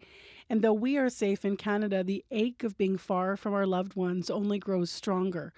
We know we're not alone in this. So many immigrant families carry the same quiet pain." End Yeah. quote. What would you say to other immigrant families, since you were writing, about that? What would you say to other immigrant families who are separated from their loved ones, especially over the holidays? Yes, we are not alone in this. I believe many new immigrants are here who lives here far from their parents, their siblings, and it's hard time. But we are also together. We are also strong. We are celebrating the very special time here, the Christmas, and we would like to say that we are all together in this, and I believe we'll be okay. Yeah. I want to say also one thing, like this family which come in need to join to community which is here. Like community have some program, they need to go there, or some friends invite. Also, not be alone at home. Like I said, and stay at home. No, better go some places. Go to your friend. Then it will help us to join community, live in Canada, and be happy. Yeah. So here people need to be mindful of that, to sort of reaching out and know people have, are disconnected and yet part of our community here in Manitoba. It's important, I think, at this time of year to remember that. I'm glad you said that. What songs are going through your head? I'm curious because I grew up Ukrainian. I wonder if you sing the same songs. We have some like songs. Нова радість стала, яка не бувала, над горою світить місяць. Yeah, just Beautiful, beautiful. I grew up with the Bog предвічне народився. My sister and I, we never pronounced anything very well, though. Actually, one of Ukrainian song is so much popular. It's called Щедрик, and they even translate to English and share to different places. Yeah. How much are you how much are you sharing with your children? Like, what's the importance of sharing all this with your children? Itrat and Helena, yeah. When we cooking dish, I share these dishes from my country. It's special dish. I showing him, and when I can see the helping me, they also involved. Like we're doing some biscuits, some cookie, and I can see their happiness and learning also about culture. I believe like kids which growing up here need to learn every culture, Ukrainian, Bengali, and for sure Canadian, because they're living here. They need to know about traditional of here. Yeah, and about their families. Just last, if anyone's listening right now, Itrat, like if your family sees this, what would you like to say to them? And Helena, you too, what would you like to say to your families, your family in Bangladesh? Yeah, I would like to say them that, we love you all, and we are very much waiting. Hopefully next year they will visit us and we'll be together. And would like to say that enjoy the time when we are still healthy and living our life. So we wish them good health and good life. I can say like we wish Merry Christmas and Happy New Year to everyone who listen us, and also like for who live in Ukraine, I always wish to them to be safe and enjoy the time together with family which we have. Thank you both so much for speaking with us today and being so personal. Merry Christmas. Christos Rutdaitsia to you, Helena, and Yakuyu. Thank you. Merry Christmas. Happy New Year. And thank you to everyone listening. That was Itrat Anwar and Helena Kukuruz. Who, for more on the story, as I mentioned, Itrat wrote a first-person piece, really lovely. Go to our website, cbc.ca/Manitoba. And if you're listening and you can relate, we'd like to open the listener line to you as well. If you have people who are far away from you this holiday season, if you are a newcomer here, how do you celebrate in their absence? What traditions do you hold dear, and how do you stay connected? 788-3205. Quick traffic note here. Henderson and Hespeler, a motor vehicle collision is now cleared. All lanes are open. Apparently still a few delays because things are still clearing up in that area, but you'll be able to go through smoothly soon. Henderson and Hespeler. 788-3093 with any updates. And to update sports now, Paul McGowan joins us on CBC. Hi, Paul. Hi, Marcy. So let's start on the ice. The Jets do get a point last night, but they've now lost 4 in a row. Yeah, a 4-3 loss to Utah last night. But as you said, they do get a point. They get third period goals from Kyle Connor and Morgan Barron to force OT and earn that point. But yeah, at the end of the night, 4 straight losses is not how you want to go into Christmas. Now, the good news for the Jets is that most teams have one more game on the schedule before Christmas. The Jets do not. They get a 5-day breather. Adam Lowry thinks it might be exactly what they need. It's a unique situation. Most teams are playing till the 23rd. We get 2 extra days, enjoy the time with family, loved ones, and just use this break.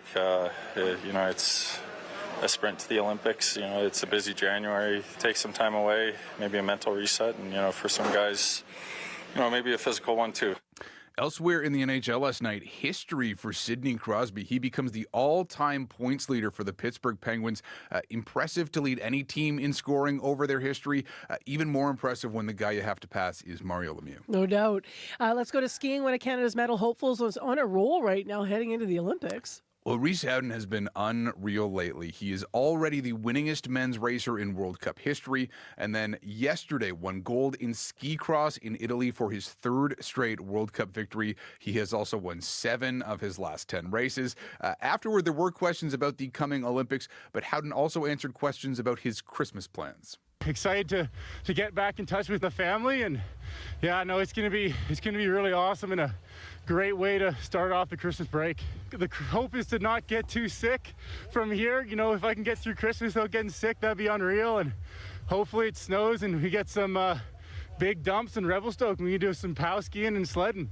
Skiers are just different. I love that he wants to, have a break, but also keep skiing over his Christmas break. Now, Howden will be a name to watch at the Olympics because for all his success in the World Cup circuit, he has not broken through at the Olympics. He was eliminated in the quarters in Beijing, has not even won a World Cup medal to this point. So a great year for him, a great career for him, and we'll see if he breaks through at the Olympics in February. Finally, Paul, it was a Swiss sweep at the curling's Canadian Open. Yeah, well, the men's and the women's sides for Switzerland won at the Grand Slam of Curling event in Saskatoon this weekend, which might not normally be much of a story, but the men's side, skipped by Yannick Schwaller, won yesterday's title, even in the face of some medical drama. Their second, Sven Michel, had to head to a Saskatoon hospital late on Saturday night to deal with a kidney stone. Now, he got into the hospital at 1 a.m. Saturday night, was out by 6 a.m. Sunday morning, and returned to the ice on Sunday to help his team earn the victory. For me, it was always clear that I might be able to play because the morning when I woke up, I felt way better. But I felt bad for the team because they didn't have a nice night either, and especially Pablo was with me all night. He saved my life almost. He was there doing all the paperwork and really saved me, and just felt bad. But in the morning, I could feel the team is ready to go. Sven Michel had kidney stones but felt bad for his teammates for having to do the hospital paperwork. What a guy. The Canadians, by the way, neither side makes it out of the quarterfinals. But, Marcy, there is one more Grand Slam tune-up before the Olympics, and that's in Stuyback in January. So one more tune-up and then Olympic time for the curlers. All right, Paul, thank you. Thanks, Marcy. Paul McGowan with Live Morning Sports here on CBC. I'm Marcy Marcusa. Thanks for being with us on Information Radio, 89.3 FM, 990 AM on that app and on YouTube. Still ahead on the show, have you ever had this experience, especially around the holiday season? Some food drops from the table and you look down and realize, uh-oh, Can the dog eat that? We're going to hear from a vet about some of the hazards that the holidays pose for your pets. That's after your CBC Winnipeg News. This is CBC News. Good morning. I'm Heather Wells in Winnipeg. At 7:30, it is minus 17 in downtown Winnipeg. It's going to be mostly cloudy today. Light snow mixed with ice pellets this afternoon, and a high today of minus 11. That's right about where we should be this time of year. People living in 444 Kennedy say conditions in that building are improving. The Manitoba Housing Building is well known for drug trafficking and violence. During a 2023 CBC investigation, tenants told us they feared for their lives. CBC I-Team's Michelle Allen has this update. When we first spoke to Ted Chartrand in 2023, he said 444 Kennedy should be shut down. Since then, Manitoba Housing has spent nearly $500,000 in repairs and security upgrades. The provincial government says it's been investing in fixing up public housing. Manitoba Housing stopped placing people at 444 Kennedy in 2023 because of the safety issues. It reopened to new tenants again in August 2024. The province says, on average, Winnipeg police were called to the building at least once or twice a day in 2023. Since the security upgrades, that's reduced. Police are now called, on average, every other day. Some say recent improvements won't make up for years of underinvestment. Shauna McKinnon is the chair of Urban and Inner City Studies at the University of Winnipeg. It's still far below what is needed. We've determined probably less than half of what is needed, but definitely we have seen an improvement in the budget for maintenance repair. Chartrand says he's still hoping to eventually move out, but for now, 444 Kennedy is home. Michelle Allen, CBC News, Winnipeg. Premier Rob Canoe says he plans to call a public inquiry into the CO Silica affairs. Details from CBC's Bartley Kivas. The Premier says he wants to know more about efforts by the former PC government to approve an environmental license for CO Silica. That's a company that wants to drill for sand in the arm of Springfield. Manitoba's Ethics Commissioner ruled this spring that former Premier Heather Stephenson and two PC cabinet ministers broke conflict of interest rules when they pushed to approve the project after the PCs lost the 2023 election. Canoe says the commissioner couldn't look at financial holdings that might explain why the PCs pushed so hard. There are still unanswered questions, mainly motive. Like, why did they do this? Canoe also says he wants to strengthen Manitoba's lobbying rules. U of M political scientist Paul Thomas says that's a good idea, but he says a public inquiry into the CO Silica affair could be used by the NDP government as a cudgel against the PCs going into the next election. Is this mainly driven by a political motive to be able to hurl insults at Bobby Kahn and the progressive conservatives? Canoe says the inquiry could start in 2026. Bartley Kivas, CBC News, Winnipeg. The Manitoba government's looking at new measures to control grocery prices. Premier Rob Canoe says he wants to crack down on so-called differential pricing on groceries. That's where online shoppers might be charged different prices for the same product from the same store. In a year-end interview with the Canadian Press, the Premier says third-party apps, for example, could adjust prices based on people's demographic profiles or shopping history. The Retail Council of Canada says its members offer prices available to all customers at the same time, while there may be discounts for people enrolled in membership programs. A Pillsbury Pizza Pop recall has been issued. The Canadian Food Inspection Agency says it's possible there could be an E. coli contamination. The concern is with the number of pepperoni bacon combos with best before dates of June 2026. General Mills is calling it a voluntary recall, and other Pizza Pop products are not affected. You can hear the latest national and international news coming up on World Report at 8. It is Christmas in the kennels. Winnipeg's Animal Services held its holiday open house yesterday, opening the kennels of 20 adoptable pups to the public. Zoe Austin is General Manager of Animal Services. What we're seeing right now is higher numbers of dogs than we've ever seen before. Typically, as we enter the winter season, our numbers go down, things get slower, but we've been steadily over capacity for months and months now. People also dropped off much-needed collars, leashes, food, treat, and toys. If you watch the Hallmark Channel, you might just be seeing Winnipeg on your screen. In recent years, the city has become a hub for holiday-themed content, and that has created new opportunities for local actors. Rodrigo Biofus is a Winnipeg-based actor and director. He says this city is a great place to film Christmas movies year-round. The length of winters, the diversity of landscape and architecture, all of that makes, it makes Winnipeg really attractive and accessible. Biofus has been in 4 Hallmark movies since 2020. Well, it came close. Dashing toward the net is Morgan Barron. Here he is! Barron scores! Morgan Barron in the third period there on TSN, forcing overtime in Utah, but in the end, the Mammoth win it 4-3. Kyle Connor also scoring twice last night. The Jets now head into a 5-day break for the holidays, and head coach Scott Arniel has some holiday hopes. Go do what you have to do with family. Enjoy your time. Do some inner soul searching here. That recognize that we're not going to be successful. We're not going to get ourselves back in the race unless each and every individual there takes us up another notch. And that was the 4th straight loss for Winnipeg. The Jets now back in action December 27th, hosting the Minnesota Wild. You can find more news updated throughout the day at cbc.ca/Manitoba. Heather Wells, I got some lovely comments to read with you. You ready? We were asking in the last hour, if nothing else, what one thing has to happen to make your holiday season? Like, what is it? If you can't get to everything on the list, what has to happen? Is it something you make or see or somebody you see? And we got this comment, and I think you'll appreciate it. So Carol Townsley wrote into CBC and said, my 2-year-old grandson has an obsession with Bumble the Snow Monster in the classic Rudolph animated story. So I love this. He carries a decoration in his pocket. He's got a stuffy that sings "Have a Holly Jolly Christmas," and then he dances around holding Bumble, and it's just pure joy. That's beautiful. Isn't I love that cute? Yeah, it's like the one thing she's got to see her. She's got to see him roll around. Some people took this a little different way, and they wrote what made their holiday season. So Tia Mallory, this one's good to have. I'm an ECE in a school-age preschool center, and for several weeks, families have been coming in to one child's locker to do, well, something. And then Friday, we were gifted with these cards that were made in secret. Every early childhood educator got a card made by a different child and then signed with a lovely message from every family as well.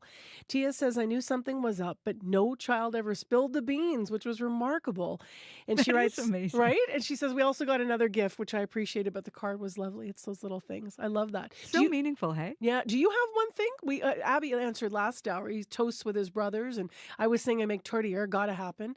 What one thing has to happen for you? You know what? For me, it's just about being with family. I just want all of us to be together. And this year, like, we almost all will be together. One of my kids won't be, but yeah, just family. Yeah. Every answer goes. Call us in the listener line, won't you? 788-3205. This is for the holiday season, right? Whether you're on the last day of Hanukkah, got all those menorah candles lit last night, or you're looking ahead to Christmas or other celebrations over the holiday season. 204-788-3205. We will get into traffic in a moment. I have a few things to mention here, but Abby, first, what's the weather going to be like today? Yeah, cloudy start to the week. Snow and ice pellets moving through the south. Some areas will get it earlier, while the rest of the south would see it around the noon period. The north still says sunny, but frigid conditions will be seen there, and there's a risk of frostbite in play as you travel towards Tuduli Lake and Churchill this morning. For conditions in Winnipeg, -17, mostly cloudy right now. Expect there's mainly cloudy skies with light snow and ice pellets to start around the noon period. Light winds will come with that. We warm up to about -11 later. Similar conditions we're seeing in most of the regions. The Pembina Valley region seeing -18s at this time. The Westman region -19s. The Interlake region -17s. Light snow and ice pellets also coming that way.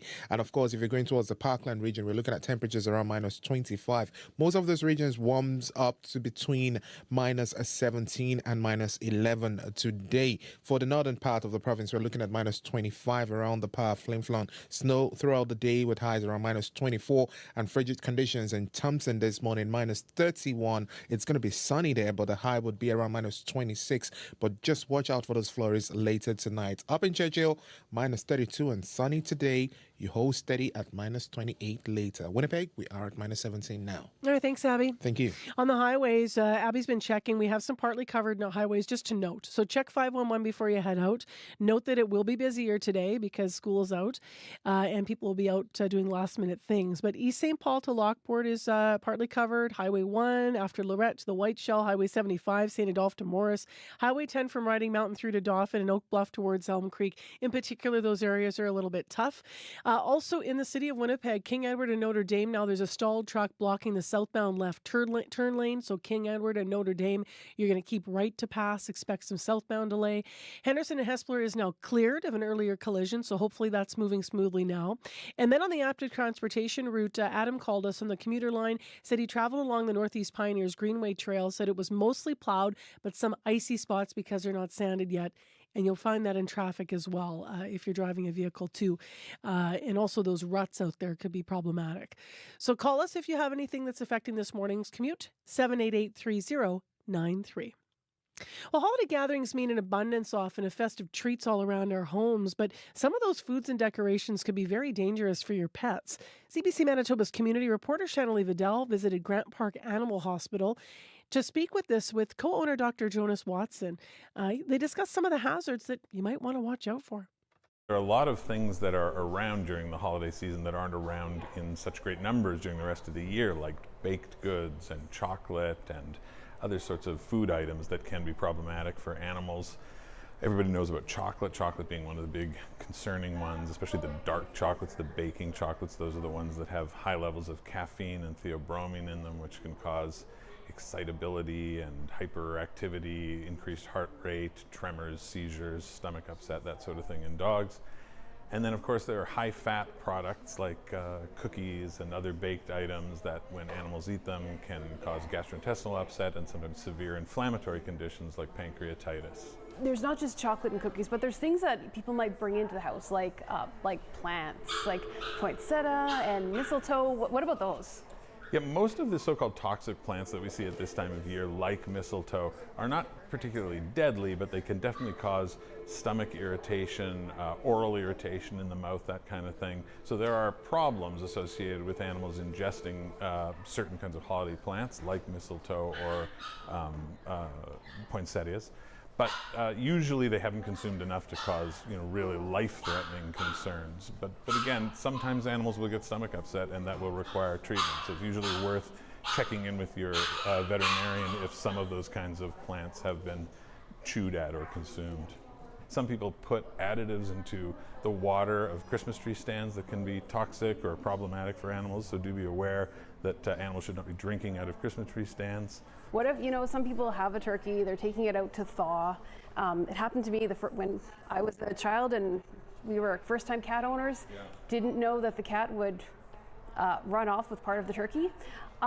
What happens if a cat or a dog ingests raw meat like that? Well, raw meat can certainly pose a risk of infectious disease like salmonella, although most people are probably tending to their frozen turkeys pretty responsibly, so that may not be so much of a concern. One of the bigger concerns is the following day after a big turkey or Christmas feast, where the carcass has been discarded or is sitting on the table or is in the backyard to be disposed of, and a dog or cat gets into it and eats a large amount of the bones from the carcass. That can cause real problems for an animal potentially, because those bones can serve as foreign bodies that could puncture through the gastrointestinal tract. Although the other real concern would be, again, pancreatitis. Like ingestion of a very high fatty food like a whole turkey carcass could cause bad stomach upset, vomiting, diarrhea, or the inflammatory condition called pancreatitis, which can be a very serious condition and necessitate hospitalization. One of the commonly used items in Christmas cooking are onions and garlic. So onions in a large roaster pan with the turkey, which might cook down and be delicious to people, but can actually pose quite a serious risk to dogs who may end up licking up the whole pan. It can cause serious anemias that can be life-threatening.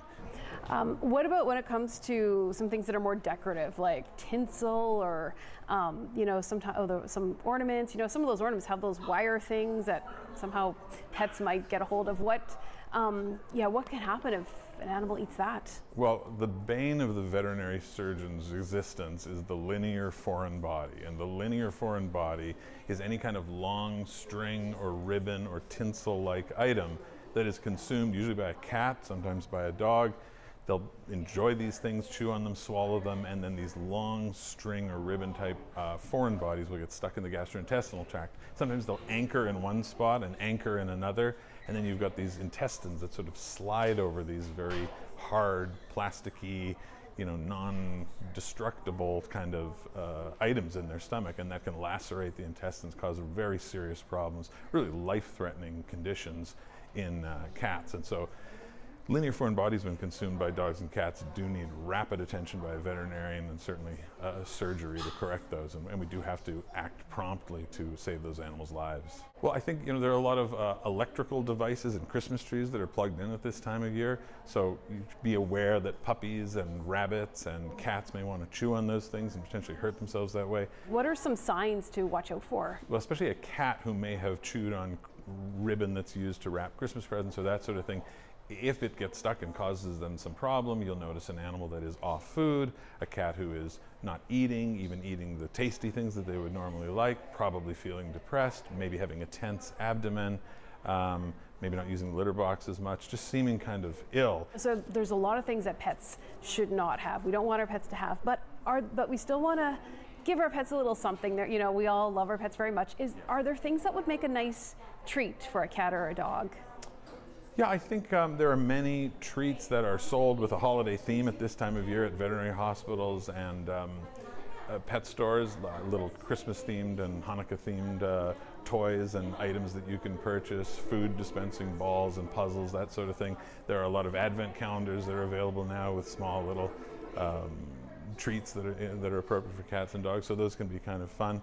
And also you can home make things or purchase dehydrated meat type products that are available, bison and chicken and duck and beef, that sort of thing. And also you can home make things or purchase dehydrated meat type products that are available, bison and chicken and duck and beef, that sort of thing. So there are a lot of things that you can share with pets, but the thing to do is to watch out for not overdoing it with treats at this time of year. There'll be visitors coming to the house. A lot of them will want to give table scraps and other things, from their hands and that sort of thing. It's hard to keep track of all your guests and ensure that they are not over-treating your animals, because that over-treating can lead, again, to stomach upset and problems. So ensuring that everybody in the household knows we don't want to overdo it on Christmas treats is kind of good advice at this time of year.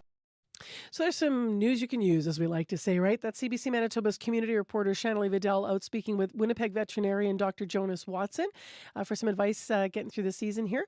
And thanks to videographer Travis Golby if you were watching that item on YouTube. Hello, boys and girls. Santa here to remind you to call me to chat on December 24th on CBC Radio Noon. I will park my sled on the roof here, and let's hear how you're getting ready for Christmas. Santa is ready for any and all cookies, wants to sing Jingle Bells with you and go over your wish list. Let's chat here on CBC Radio Noon on December 24th. Talk soon. So that is Wednesday, everyone. If you want to write down these numbers and get family ready to text or call Santa, 204-588-7355. 588-7355, anywhere in Manitoba, 204. You can also leave a voicemail in advance if you're busy and running around on Christmas Eve on Wednesday, 204-788-3797, 788-3797. Or you can simply email radnoon@cbc.ca. Actually, there's a W there too for Winnipeg. radnoonw@cbc.ca. It is 12 minutes now to 8 o'clock, and you're listening to Information Radio on CBC. It's minus 17 in the city. We're going to get ice pellets around noontime, so it's going to be a little sketch out there later, but a high of minus 11 is what we're looking for. Coming up, we have our Gen Z panel on the show today. They're going to talk about the state of volunteering and charity work among some of the younger generations. Does that next generation of Manitobans have time to volunteer? So we're going to have that discussion coming up after 8. Right now, let's build on some of our top news stories today. Premier Wab Kinew says he still does not know enough about what happened behind the scenes of the CO Silica affair. As you've been hearing in the news, Premier Heather Stephenson and former cabinet ministers Cliff Cullen and Jeff Wharton violated conflict of interest rules when they pushed to approve an environmental license for CO Silica. That's the Alberta company that wants to extract sand from below the surface of the arm of Springfield. Now, that happened in 2023 during the caretaker period. That's between the night that the PCs lost the provincial election, but before the NDP took power. So Manitoba's Ethics Commissioner fined Stephenson, Cullen, and Wharton a combined $40,000 for their part. Premier Wab Kinew, though, and this is the news part this morning, now says he plans to call a public inquiry. CBC's Bartley Kivas joins us in studio to talk us through more of the details as we understand them. Good morning. Good morning. So what happened around CO Silica during those 2 weeks in October 2023? Okay, so if you recall, CO Silica had a plan and still does have a plan, and we'll get to that later. They had a plan to extract millions of tons of sand from below the surface of southeastern Manitoba, mainly in the arm of Springfield, but they have holdings in mineral rights in a larger area. And this is controversial to some people, many people who live there, because they wanted to extract sand that's in an aquifer that serves as a source of drinking water. So they had an environmental license before the province, and it was being looked at. And then the election happens, and the PCs lose power. And Wab Kinew reveals in December of 2023, a couple of months, that, hey, you know what? The PCs actually were trying to get that approved during that caretaker period where, and you've probably heard about this, but that's the period when governments aren't supposed to make major or significant decisions. They're just supposed to sort of keep the lights on and keep things moving. Anyway, Kinew says this, and then former PC cabinet ministers Kevin Klein and Rochelle Squires, they back him up. And the ethics commissioner looks into it, and he finds out that actually during those 2 week period, CO Silica was heavily lobbying for approval, and that Stephenson, Cullen, and Wharton, as you mentioned, actually tried to get administration at least to look at it, to consider approving it. And of course, it didn't happen. Later on, the province, the NDP government did turn down that application, and then the PC's former cabinet ministers, they did pay their fines. So CO is back right now with a new application. And now Kinew says, well, we would like to have a public inquiry into what happened back in 2023. Why? Why is he saying that? Well, Kinew says not everyone was forthcoming with the ethics commissioner and suggested that he wants to know more about the motives of the people involved. That's something the ethics commissioner could not do in his report. And here's what Premier Kinew told Ian Fraze, my colleague, during a year-end interview on Friday. Like, why did they do this? The ethics commissioner, the conflict of interest was not able to answer that, partially because he's not able to look into financial holdings and stuff like that. These people made representations, but the commissioner also found that pretty much all of them lied in their hearings. So that's something that needs to get addressed. Kinew also said that the inquiry would look at provincial rules governing lobbying. The lobbying framework is pretty weak in our province. Why did they do this? Relative to the ethics commissioner, the conflict of interest commissioner was not able to answer. The lobbying framework is pretty weak in our province relative to other provinces. So how do we maybe get answers on what happened in the CO Silica affair, but also how do we look ahead to the future and just have a stronger framework? We are going to probably bring in new lobbying rules. We are going to bring in rules around, people. This inquiry would happen? Well, he said it could start as soon as 2026, and he's already looking at terms of reference and looking to hire a commissioner to do this. He says this could take 2 or 3 years and maybe even wrap up before the next election, which is slated but not written in stone for 2027. Now, this would be the third inquiry Kinew's promised to call. The other two are the police headquarters construction and procurement inquiry, which is underway. Those hearings are supposed to start in February. It's slated to start in February. There was a pandemic inquiry he announced, but that's on the back burner, and it's probably not going to happen based on comments the Premier made last year. So the CO Silica inquiry comes up while CO is trying to get that license that I mentioned again. And this information could come back, whatever is found here, before the next election. We've already heard the ethics committee.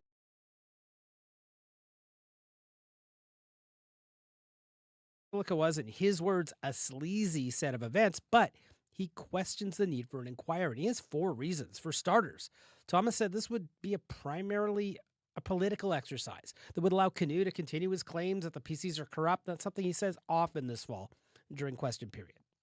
we've already heard the ethics commissioner say the stricter new conflict of interest laws were violated. And we've also learned that the constitutional convention of a caretaker period, when governments don't make major decisions before a new government takes office, that was also done. So where's this inquiry leading in legal terms? The critics of the government will say this is a fishing expedition to get behind the scenes into the private financial affairs of some very prominent conservatives. One of conservatives, such as board members of CBC Silica. Now, that was Paul Thomas, and he also raises a concern that CBC Silica is right now in the midst of seeking approval again for an environmental license. From the government standpoint, probably an inquiry it might be intended to give them some cover if they have to say no to a project coming forward again. So Thomas also raises a legal concern. He says the legislature and its committees cannot look into the CBC Silica affair now that the ethics commissioner has already done so. Now, Thomas says an inquiry could go ahead in what he calls a strict legal sense, but it might be subject to challenges over double jeopardy for the principals involved. Now, he also brings up a fourth concern, and that's money. Thomas says an inquiry could cost about $2 million, and that's for a government that's really struggling to control expenses. I mean, we just saw last week the deficit, the provincial deficit for this fiscal year is now projected to be $1.6 billion, and that's like more than double what was in the budget. Were we able to get reaction to this from the people who would be called to take part in this inquiry? Okay, so sent out requests very early this morning at 5 a.m. this morning for Ms. Stephenson, Mr. Cullen, Mr. Wharton, Abhi Khan, the leader of the PCs, and the president of CBC Silica, Carla Devlin.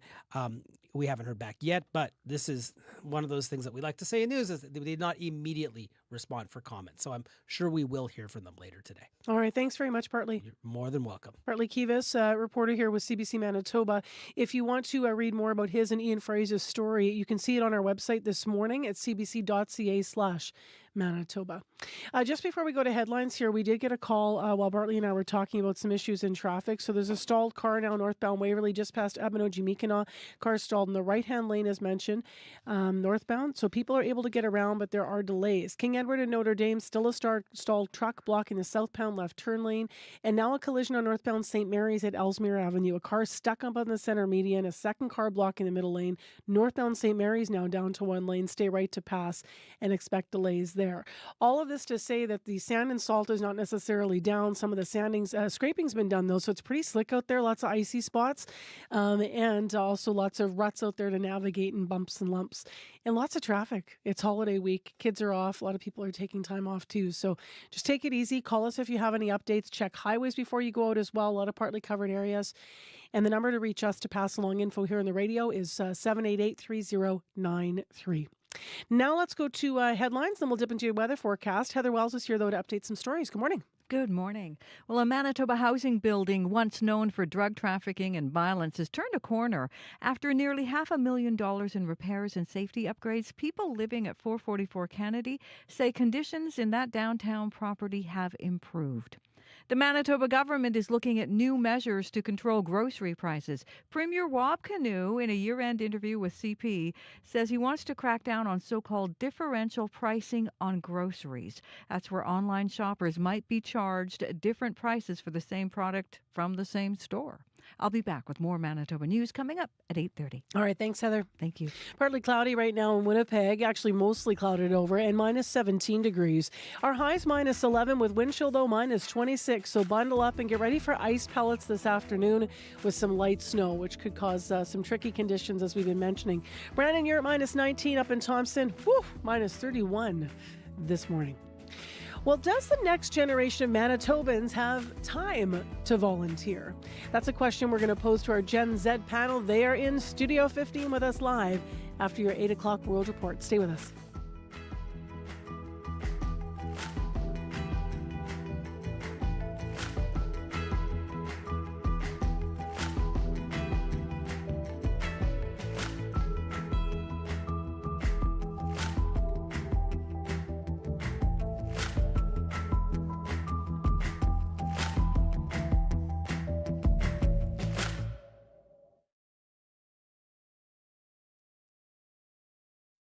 Today on Q.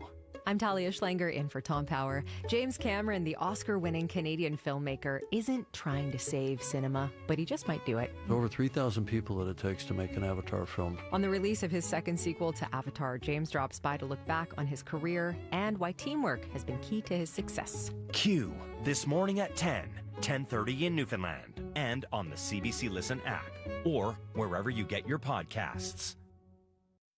The CBC News is next. Coming up in half an hour, it's The Current with Matt Galloway. A lot of Canadians have found a new passion for our country this year, and Rick Mercer has been traveling across Canada, hearing from people in every corner of this nation. Rick Mercer on politics, patriotism, and how to make it all funny, coming up on The Current. This is World Report. Good morning, I'm Marcia Young. Newly released police documents are detailing the days and hours leading up to the mass shooting at Australia's Bondi Beach. Police allege the attack had been planned for months. And in addition to 2 shotguns and a rifle, officers say the suspects also had several explosive devices. 15 people were killed during a Jewish festival just over a week ago. Officials are calling it a terrorist attack. As Phil Mercer tells us, politicians are under pressure to do more to prevent this from happening again. I think it's really important that we take action in relation to guns, that we take action in relation to reducing the pressure in the community when it comes to the protests that we've seen. New South Wales Premier Chris Minns is promising Australia's toughest gun laws that would restrict the number and types of firearms that individuals can own. He also wants to give the police more powers to ban protests, which could affect large-scale marches. I know that there's a deep concern about international events and wars, and that people's passions are heightened, and there's genuine concern about it, and I'm not criticising them for holding those views. My responsibility is in Sydney right now. We need to make sure that the community is not divided. Australian Prime Minister Anthony Albanese was jeered as he arrived at a memorial to remember the victims of the Bondi Beach shootings. His critics have accused him of failing to curb rising anti-Semitism. In response, he's promising to crack down on extremism and bring in strict federal firearms reforms, including a buyback program. Roland Brown is from Gun Control Australia, an advocacy group. He wants certain handguns and high-powered rifles to be banned. The evidence is that taking these guns out of circulation and only allowing them to be available for people with a very specific need and limiting their availability works. There is no question about that. Australia's gun lobby says tougher laws won't prevent future tragedies and would only punish law-abiding firearms owners. Phil Mercer for CBC News at Bondi Beach in Sydney. Officials in Moscow say they are investigating a car bombing with a high-profile target. Lieutenant General Fanil Sararov was head of the Armed Forces Operational Training Department. He was killed this morning by an explosive device planted under a car. Russian officials say they are investigating a theory Ukrainian intelligence was involved in the car bombing. Ukraine has not commented. Employees at 60 Minutes are accusing CBS News of corporate censorship. Some of them are threatening to quit. On Saturday, the new editor-in-chief, Barry Weiss, reportedly shelved a story focused on the Trump administration's immigration policies. For more, I'm joined by Steve Futterman in Los Angeles. And Steve, what happened with this story? Well, this was supposed to be a report on the brutal treatment of some of the people the U.S. sent to El Salvador earlier this year. The people who the Trump administration said were in the U.S. illegally were flown by the Americans to El Salvador. The 60 Minutes report was to delve into their deportation and treatment. This is a preview clip of the report that was sent out last week. The deportees thought they were headed from the U.S. back to Venezuela, but instead they were shackled, paraded in front of cameras, and delivered to CCOT, the notorious maximum security prison in El Salvador. Now, the report had been heavily promoted. At some point yesterday, CBS News announced the report would not be broadcast last night. This has brought strong reaction. An internal email sent by the correspondent Sharon Alfonsi says she believes it was pulled for political reasons. Corporate censorship is a serious allegation. Why is it coming up now? Well, this all has to do with CBS being merged earlier this year with Skydance, a company that's basically run by David Ellison. He and his father, Larry, who's a billionaire high-tech executive, are very close to the Trump administration. President Trump got involved in the merger talks. He basically gave it his okay. And there have been many who believe that Trump did that because he felt he was going to get more sympathetic treatment from this new CBS. Now, the new person brought in to CBS to head their news department, Barry Weiss, she said last night that her job is to make sure that all stories are the best that they can be. She says holding stories for whatever reason happens every day. Apparently, Barry Weiss has suggested that some members of the Trump administration be part of this story. Sharon Alfonsi says 60 Minutes reached out to the Trump administration and everyone declined to comment. Thank you, Steve. My pleasure. Steve Futterman reporting from Los Angeles. The FBI says Ryan Wedding is still a wanted fugitive. The alleged drug kingpin is believed to be hiding out in Mexico under the protection of the Sinaloa cartel. But the CBC's Jorge Barrera traveled to one of the narco group's strongholds, and people there said the former Canadian Olympian is not as notorious as U.S. officials claim. Our guy told me that he's going to let us know once he feels safe. Miguel Angel Vega, a journalist from Sinaloa, is driving CBC News to a meeting he set up with a member of the Sinaloa cartel. Can you put down the camera, please? Yep. We meet the cartel member in a safe house in Culiacan, the capital of the northwestern state of Sinaloa. For security reasons, we are not revealing his identity, and his voice has been distorted. He says he's heard Wedding's name in the news and on social media, but he doesn't believe his cartel is protecting Wedding. He says U.S. authorities have made Wedding out to be a bigger deal than he actually is, to make a big splash when they take him down. He says the cartel has had dealings in Canada for over 2 decades with people who move large quantities of drugs. He calls them capos, Canadian bosses. Wedding is also not top of mind for the Mexican military, constantly on patrol. Major General Ulises González Calzada leads the National Guard in Sinaloa. He says he has also heard of Wedding. But the alleged Canadian narco is not on his radar in Sinaloa. Jorge Barrera, CBC News, Culiacan, Sinaloa.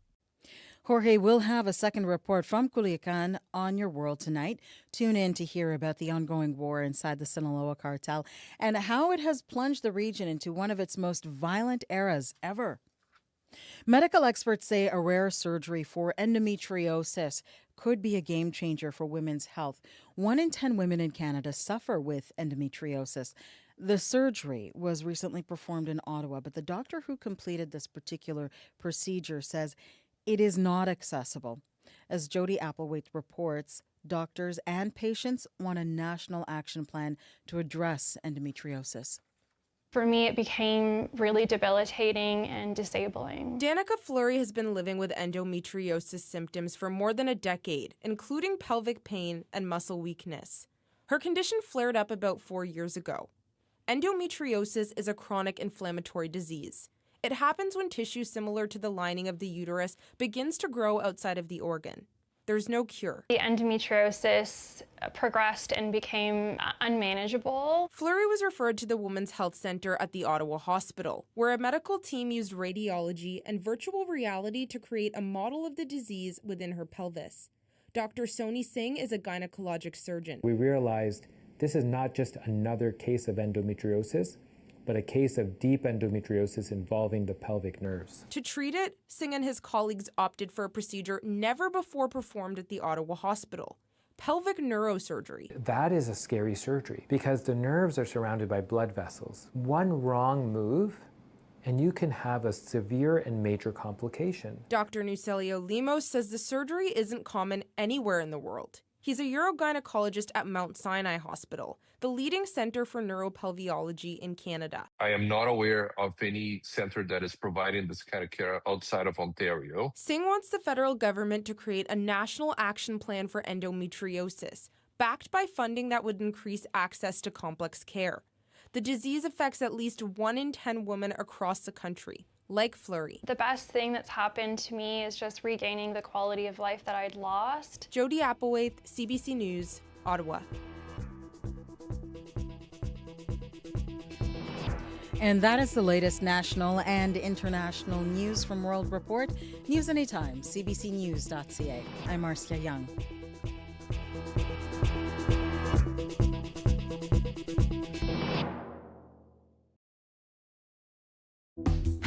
Good morning, Manitoba. Nice to have you with us on Information Radio here on CBC. 89.3 FM, 990 AM on that app and YouTube. Going to be busy out there. A lot of people off.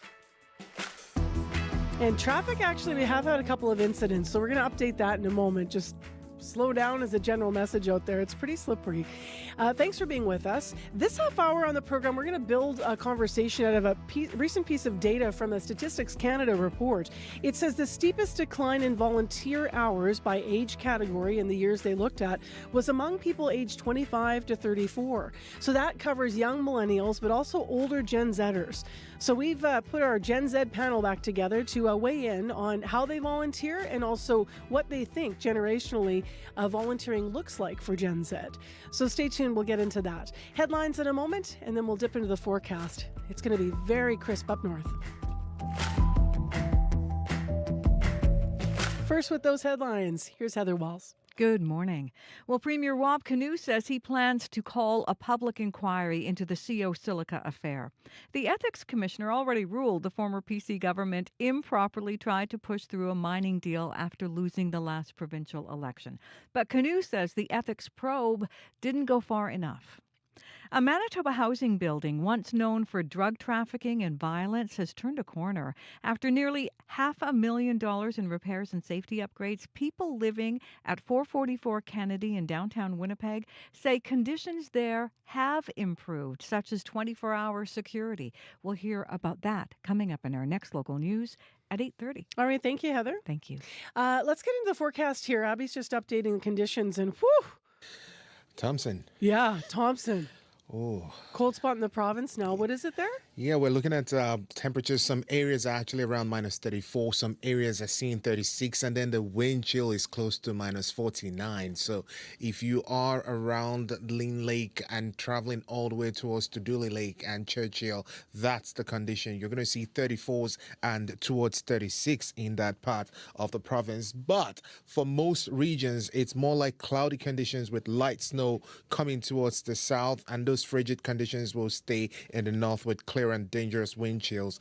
The southern part of the province, we're seeing temperatures stay between minus 16 and minus 19 for the morning, and most of the regions will warm up close to minus 12. Winnipeg at minus 16 at this time. We'll get to minus 11 later, but you need to bundle if you're going to be outside today. The wind chill for the city is going to be feeling like a minus 26. For the Pender Valley region, the Westman, the Interlake region, we're looking at temperatures between minus 17 and minus 19. As mentioned, highs will be near minus 12. Those snow and ice pallets will definitely spread across the region today. But the wind chill still feels like minus 48 in Churchill this morning. The snow should taper off in the south later in the evening. Then we'll see some clear conditions. Breezy winds will keep temperatures really low overnight. We're going to see temperatures drop to about minus 16. And then tomorrow some sunshine on its way. But for Winnipeg right now, we are at minus 16 heading to a high of minus 11. Just take it easy on the highway with all this weather system coming through. You know the roads are already baked. So specifically, partly covered highways this morning to note: East St. Paul to Lockport, Highway 1, Lorette to Whiteshell, 75, St. Adolphe to Morris, 10, Riding Mountain to Dauphin, Oak Bluff towards Elm Creek. All partly snow covered, and we've been checking conditions for hazards. We're also checking on the Traffic Management Center. Here's what's going on in Winnipeg. Gonna take a breath here. Oh, there's a list. We got a call about a stalled car northbound Waverley just past Abinogi-Mikino. So that's the right-hand lane. You can get around it apparently, but expect delays there. Then King Edward Notre Dame, stalled truck still blocking southbound left turn lane. Call us if that's cleared because that's been about half hour. I figure that might be maybe cleared by now. There's also a collision northbound St. Mary's at Ellesmere. A car stuck up on the center median. That's such a drag. And then a second car blocking the middle lane. So hopefully everything's okay in that case. Everyone's okay. But northbound St. Mary's, because of it, down to one lane. Stay right to get past. Expect delays. If any of these areas have cleared and we're on the air still saying there are issues, please update us. It's 204-788-3093.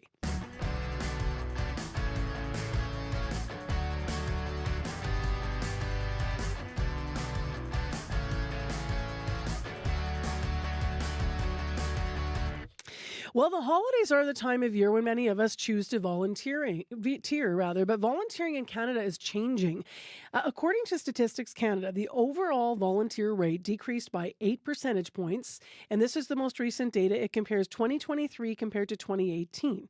73% of Canadians volunteered in 2023. That compares to 79% in 2018. Now, this resulted in almost 1 billion fewer volunteer hours. The Statistics Canada report also says, as I alluded to, the steepest decline in volunteer hours by age category was among people aged 25 to 34. Now, that age range does cover young millennials and older Gen Zers. So our panel is back. Our Gen Z panel, Aidan Peters, 18 years old at the University of Manitoba, economics student, is a longtime volunteer with the Youth Parliament of Manitoba. Good morning. Good morning. Also Victoria Romero, 23-year-old University of Manitoba political studies student. Student started her own volunteer group that advocates for public safety at community music festivals and events. Good morning to you. Morning. And also welcome back to Kyler Zanelli, 22-year-old business student at the U of M. Doesn't volunteer but supports short-term causes like breast cancer fundraisers and food bank drives. And that's going to be part of the conversation too. Good morning, Kyler. Bonjour. So let's start with volunteering. Y'all heard some of the stats in the intro. Victoria, why don't we start with you? What motivates you to volunteer? Why do you do it? I've definitely had a long history of volunteering my whole life. I used to volunteer at Deer Lodge Center and then at the St. Amant Center for about 6 years. I ran a program there. And, you know, making sure that after COVID I was still staying involved, I found it a bit difficult to find different organizations to join, which is kind of what led me to starting my own group that does consent education and safer partying awareness. But I'm really motivated to just be in community with my neighbors and help out where I can. So it's the generosity piece. It's the spirit of volunteering for you. Yeah. And Aidan, how about you? What motivates you to volunteer? I would say it's also the generosity. I don't think you're going to find anyone in this room, at least, who's going to say any otherwise.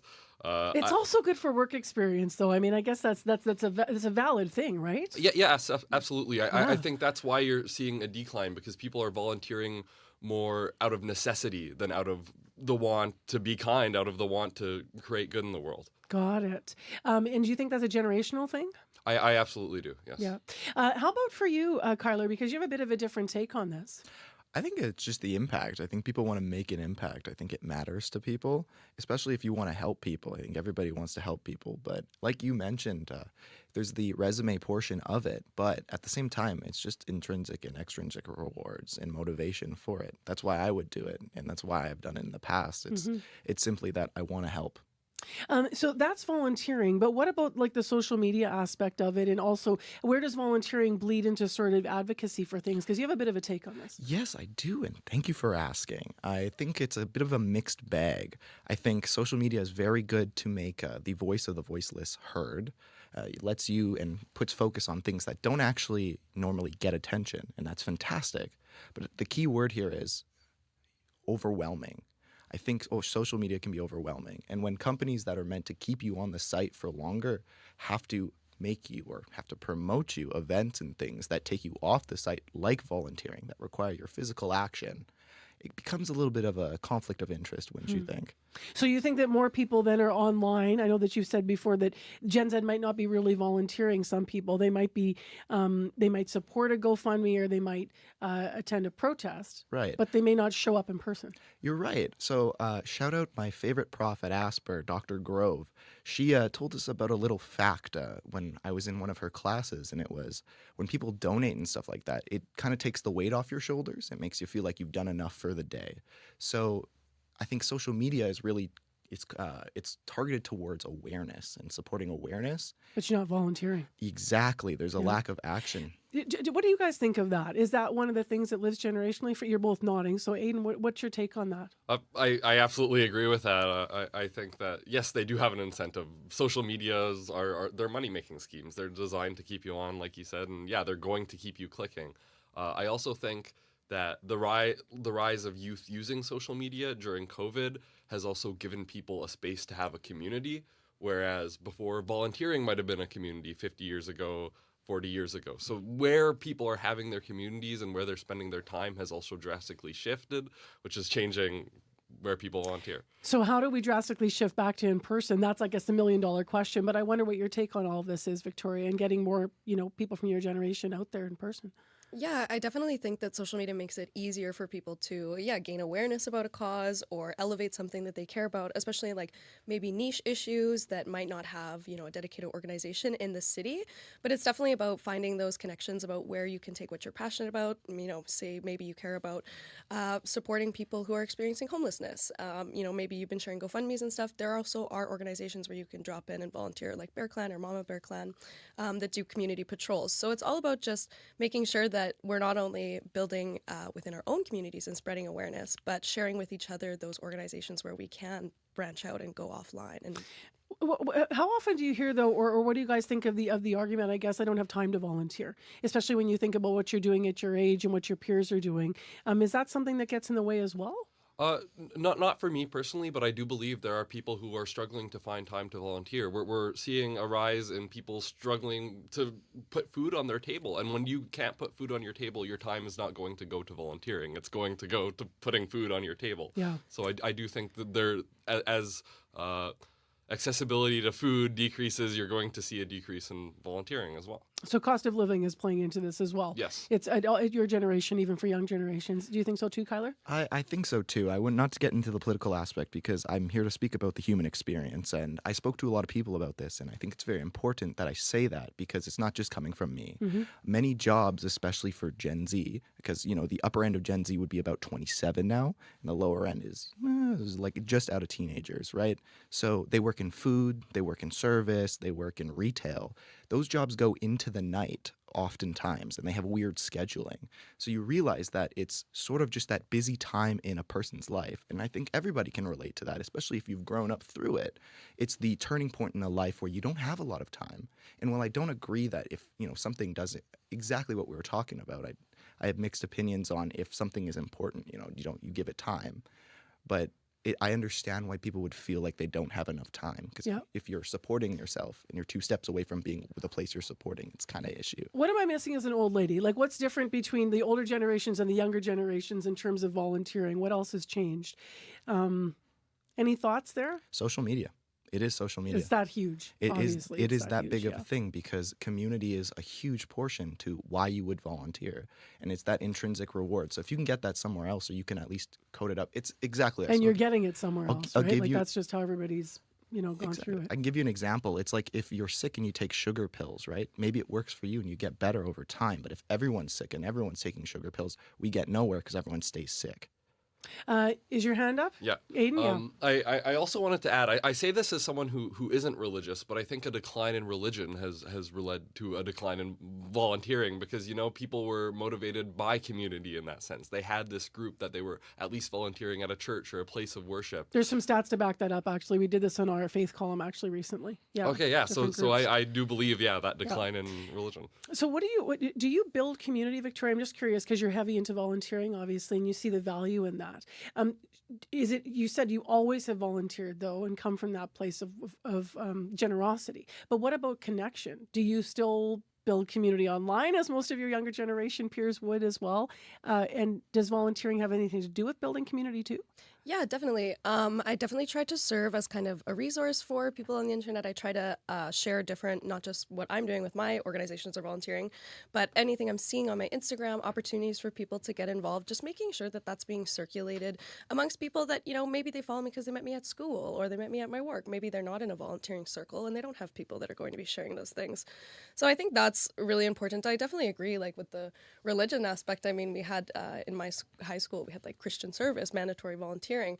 But it's also, I think the cost of living is a big deal. But the way I see volunteering is that, I would like, if I was in need of help or assistance, I would like someone to help me. So I'm paying it forward now. But in the way that if people don't have time to volunteer because they are busy working, because they are, struggling to afford, they're working 1, 2, 3 jobs, still going to school, it doesn't mean that, there's no moral failing there. And there's still ways to get involved. Even if I am, strapped on time, if I have a car, I can drive something, I can help with errands for a group or something. But there's little ways to get involved, and I don't think it's like an all or nothing. And I think youth just need to feel engaged. Have we become too global? I do. This is me speaking for an older generation, right? So volunteering and advocacy used to always be local and very small. You'd look at Winnipeg, Manitoba, because you weren't really connected globally. I mean, I'm going way back. I'm thinking about even my grandparents and such. Everyone's connected in the world. You can choose to spend your time online or advocating for causes that aren't here. What about local volunteering? This is leading into the last section about how do we get Gen Z more engaged and such. I'm wondering what your thoughts are on that. I think we should start with Aiden. Okay, let's go to Aiden. Okay, well, I was thinking about this in the context of my university. I think that volunteer organizations need to come to the university, need to have events, letting youth know, okay, we are here, we have these opportunities for you. Because it was said to me that the first barrier to volunteering is having an in, knowing who to talk to, and where to actually go to start volunteering. So I think that would be such a wonderful way to actually get youth to know the opportunities that are available to them. Got it. So people aren't always connecting, and also with local opportunities then to understanding where they're at. What do you think is the key to getting more Gen Zers volunteering? Yeah, definitely meeting people where they're at. I mean, there's lots of students who volunteer like with the university, at school, or with organizations that might run through that. But if you're busy going to class and busy working, you don't have time to look these things up on the internet. And there's even things that are simple. Like I know Canada Blood Services sometimes brings their stem or their swabs for their cheek for blood donation and stuff. Simple things like that, that's volunteering too. So there's lots of different opportunities. And if organizations can get out to the school, it saves people that one extra step of finding out. What about the traditional campaigns that are run? Do you think that they're not landing maybe, or maybe they're just not in the right spaces, I suppose? I feel like sometimes, growing up, seeing all this stuff, not that we're desensitized to it, but I feel like the idea of charity and volunteering isn't necessarily less present or less visible. It's just those extra external things, like do we have time? Are we, do we know where to go? Or you presume someone's doing it. I think that happens with volunteering at all generations, right? You're like, oh, well, they must have volunteers because, they've been around for so long. Kyler? Well, I think, honestly, if we're being so for real with you, I just want to make sure you repeat the question because I want to make sure I give you the right answer. I'm wondering how we engage more people, Gen Zers, in volunteering. Right. So I think it's about awareness, but it's about specifically being careful. You have to make people care, but you have to be careful because I cannot tell you how many times, I think we've all experienced this, we've gotten the sad puppy ad, we've gotten the starving children ad, and they mean something and they're You're very checked out of it a bit. They're very important. Is that where you're going? Yeah, they completely cut you off, but it turns you. And that's the most unfortunate thing. It makes you either desensitized or it turns you against it.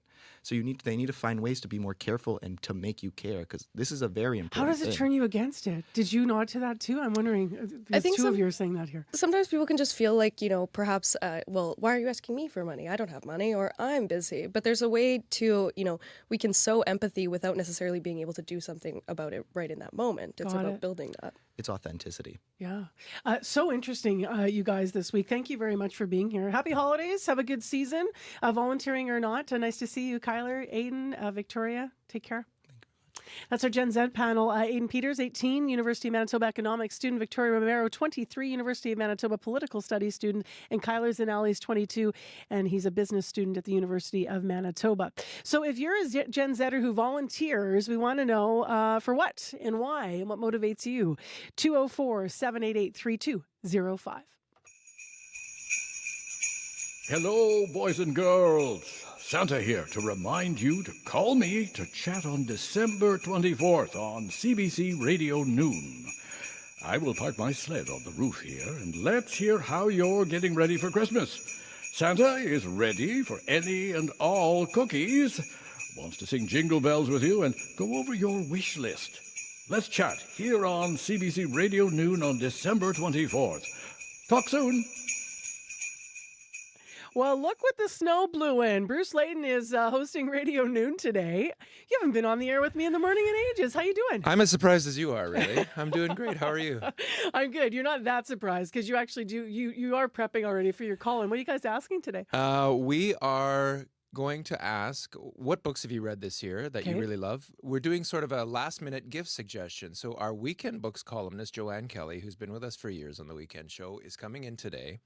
And we'll just sit and she'll talk about some of the books that she reviewed and talked about and loved this year. And we'll ask people to call out, we'll ask them to call in and suggest their favorite books of the year as well. And make a whole list, and then we'll email it out to people who are still interested. Love it. It's like a virtual book club. Yeah, we've done it on the weekend before, and we get a lot of good participation and excitement about books. People love books. Yeah, and why not? With the old school winter we got in our hands out there, right? I Snuggle in. I know. I've already done too much shoveling. I know. Well, get ready because apparently there's more. Thank you, Bruce. I know. Thanks. Bruce Layton doing Radio Noon today, hosting, and the call-in is between 12:30 and 1. If you are a book lover, this is for you. So call in. What have you read this year? You're going to get some ideas as well for last-minute gifting, and then that list will be emailed out as well. So that's cool. So between 12:30 and 1 o'clock. Thanks for joining us this morning. We're heading into news time. Just a quick reminder here, 788-3093 if you need to update anything in traffic. I will update now that the collision northbound St. Mary's at Ellesmere Avenue with that car stuck up is apparently still an issue, stuck up on the center median. Northbound Osborne approaching Confusion Corner, 2 cars now in the parked in the curb lane. So that is really slowing down traffic. So northbound Osborne down to 1 lane, and you're probably delayed through there right now. Your CBC Winnipeg News is next.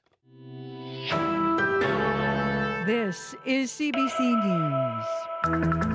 Good morning. I'm Heather Wells in Winnipeg. At 8:30, it's minus 16 degrees. Expect a bit of light snow this afternoon mixed with ice pellets. Temperature is going to be not far off seasonal, a high today of minus 11. Premier Rob Canoe is planning a public inquiry into the CO Silica affair. The Ethics Commissioner already ruled the former PC government improperly tried to push through a mining deal after losing the last provincial election. That led to financial penalties for former Premier Heather Stephenson and 2 of her cabinet ministers. But Canoe says the ethics probe didn't go far enough. There are still unanswered questions, mainly motive. Like, why did they do this? The Ethics Commissioner, the Conflict of Interest Commissioner, was not able to answer that, partially because he's not able to look into financial holdings and stuff like that. The Premier expects the inquiry to start next year and take 2 to 3 years to wrap up. Canoe also says his government will look into strengthening Manitoba's lobbying rules. People living in 444 Kennedy say conditions in the downtown building are improving. The Manitoba housing property is well known for drug trafficking and violence. During a 2023 CBC investigation, tenants told us they feared for their lives. CBC I-Team's Michelle Allen has this update. When we first spoke to Ted Chartrand in 2023, he said 444 Kennedy should be shut down. Since then, Manitoba Housing has spent nearly $500,000 in repairs and security upgrades. The provincial government says it's been investing in fixing up public housing. Manitoba Housing stopped placing people at 444 Kennedy in 2023 because of the safety issues. It reopened to new tenants again in August 2024. The province says, on average, Winnipeg police were called to the building at least once or twice a day in 2023. Since the security upgrades, that's reduced. Police are now called, on average, every other day. Some say recent improvements won't make up for years of underinvestment. Shauna McKinnon is the chair of Urban and Inner City Studies at the University of Winnipeg. It's still far below what is needed. We've determined probably less than half of what is needed, but definitely we have seen an improvement in the budget for maintenance repair. Chartrand says he's still hoping to eventually move out, but for now, 444 Kennedy is home. Michelle Allen, CBC News, Winnipeg. The Manitoba government is looking at new measures to control grocery prices. Premier Rob Canoe says he wants to crack down on so-called differential pricing on groceries. That's where online shoppers might be charged different prices for the same product from the same store. In a year-end interview with the Canadian Press, the Premier says third-party apps, for example, could adjust prices based on people's demographic profiles or shopping history. The Retail Council of Canada says its members offer prices available to all customers at the same time, while there may be discounts for people enrolled in membership programs. Well, the holidays are going to the dogs. An Animal Services open house yesterday. Kennel doors were open to let the public interact with 20 adoptable pups. Yupan doesn't have a dog just yet. Just here to know more about them. And also I have kids who love dogs and puppies, so we are here to interact a little bit more with self-service dogs. Animal Services is packed over capacity with 13 other dogs in the building not yet ready for adoption. It is accepting donations of toys, leashes, treats, food, and collars, and hopes people can stop by to meet the strays or take them out of the building for the day. Well, it is winter in Winnipeg all year round when the Hallmark Channel comes to town. The city of Winnipeg has become a hub for holiday-themed content in recent years. Local actor Rodrigo Biofus says Winnipeg's cold climate and varied architecture make it a great setting for beloved Christmas rom-coms. And people across the continent, he says, are watching. It puts Winnipeg on the map as a center of this genre of holiday films, and it's cool to see Winnipeg shine across North America. Biofus is shining as well. He has been in 4 Hallmark movies since 2020. You can find more news updated throughout the day. All you have to do is head to cbc.ca/Manitoba. Thanks, Heather. Thank you. So big thanks to Heather Wells and Cameron McLean in our news department. Also our YouTube producer this morning, Darren Marash, in the control room as well. May McKillop directing the show and Abby Adeyemi covering weather for us. Thank you, guys. Also, big thanks to the associate producers who worked on the content on Information Radio today. Jenna Badasso, as well as producer Donna Carrero, reporter Jim Agapito, and community reporter Shanley Vidal. And in charge, Nellie Gonzalez, the show's producer in our current affairs unit, and Leif Larson, the senior producer of audio at CBC Manitoba. So the only thing I'm going to mention here in traffic before Abby takes it away with weather is St. Mary's in Harrowby, because that's a new one. There's apparently a motor vehicle collision now blocking the northbound median lane, so use caution to pass and expect northbound delays. So take it easy out there. As we've been mentioning, slippery and traffic might be busy today because people are off, running around. Last day of Hanukkah, holidays, all that stuff. School's out. Abby, cold. Yeah, cold. Widespread mix of cloudy conditions and light snow heading towards the south. We're already seeing it around the Brandon end. And of course, much concentration towards Dauphin this morning. Far north still remains clear, but dangerously cold as you travel towards Tuduli Lake and Churchill this morning. The south will stay between -16 and -19, and highs would be around -12. Winnipeg gets to -11 later, and then we see some sunshine tomorrow. Ice pellets and snow coming to the south today. Be prepared for that. All right. Thanks, Abby. Thank you. Well, take care, everyone. Stay well, and we'll talk to you again right here on Information Radio. We're live again tomorrow morning on CBC. My name is Marcy Marcusa. You're on 89.3 FM, 990 AM on the app and on YouTube. Have a great rest of the day.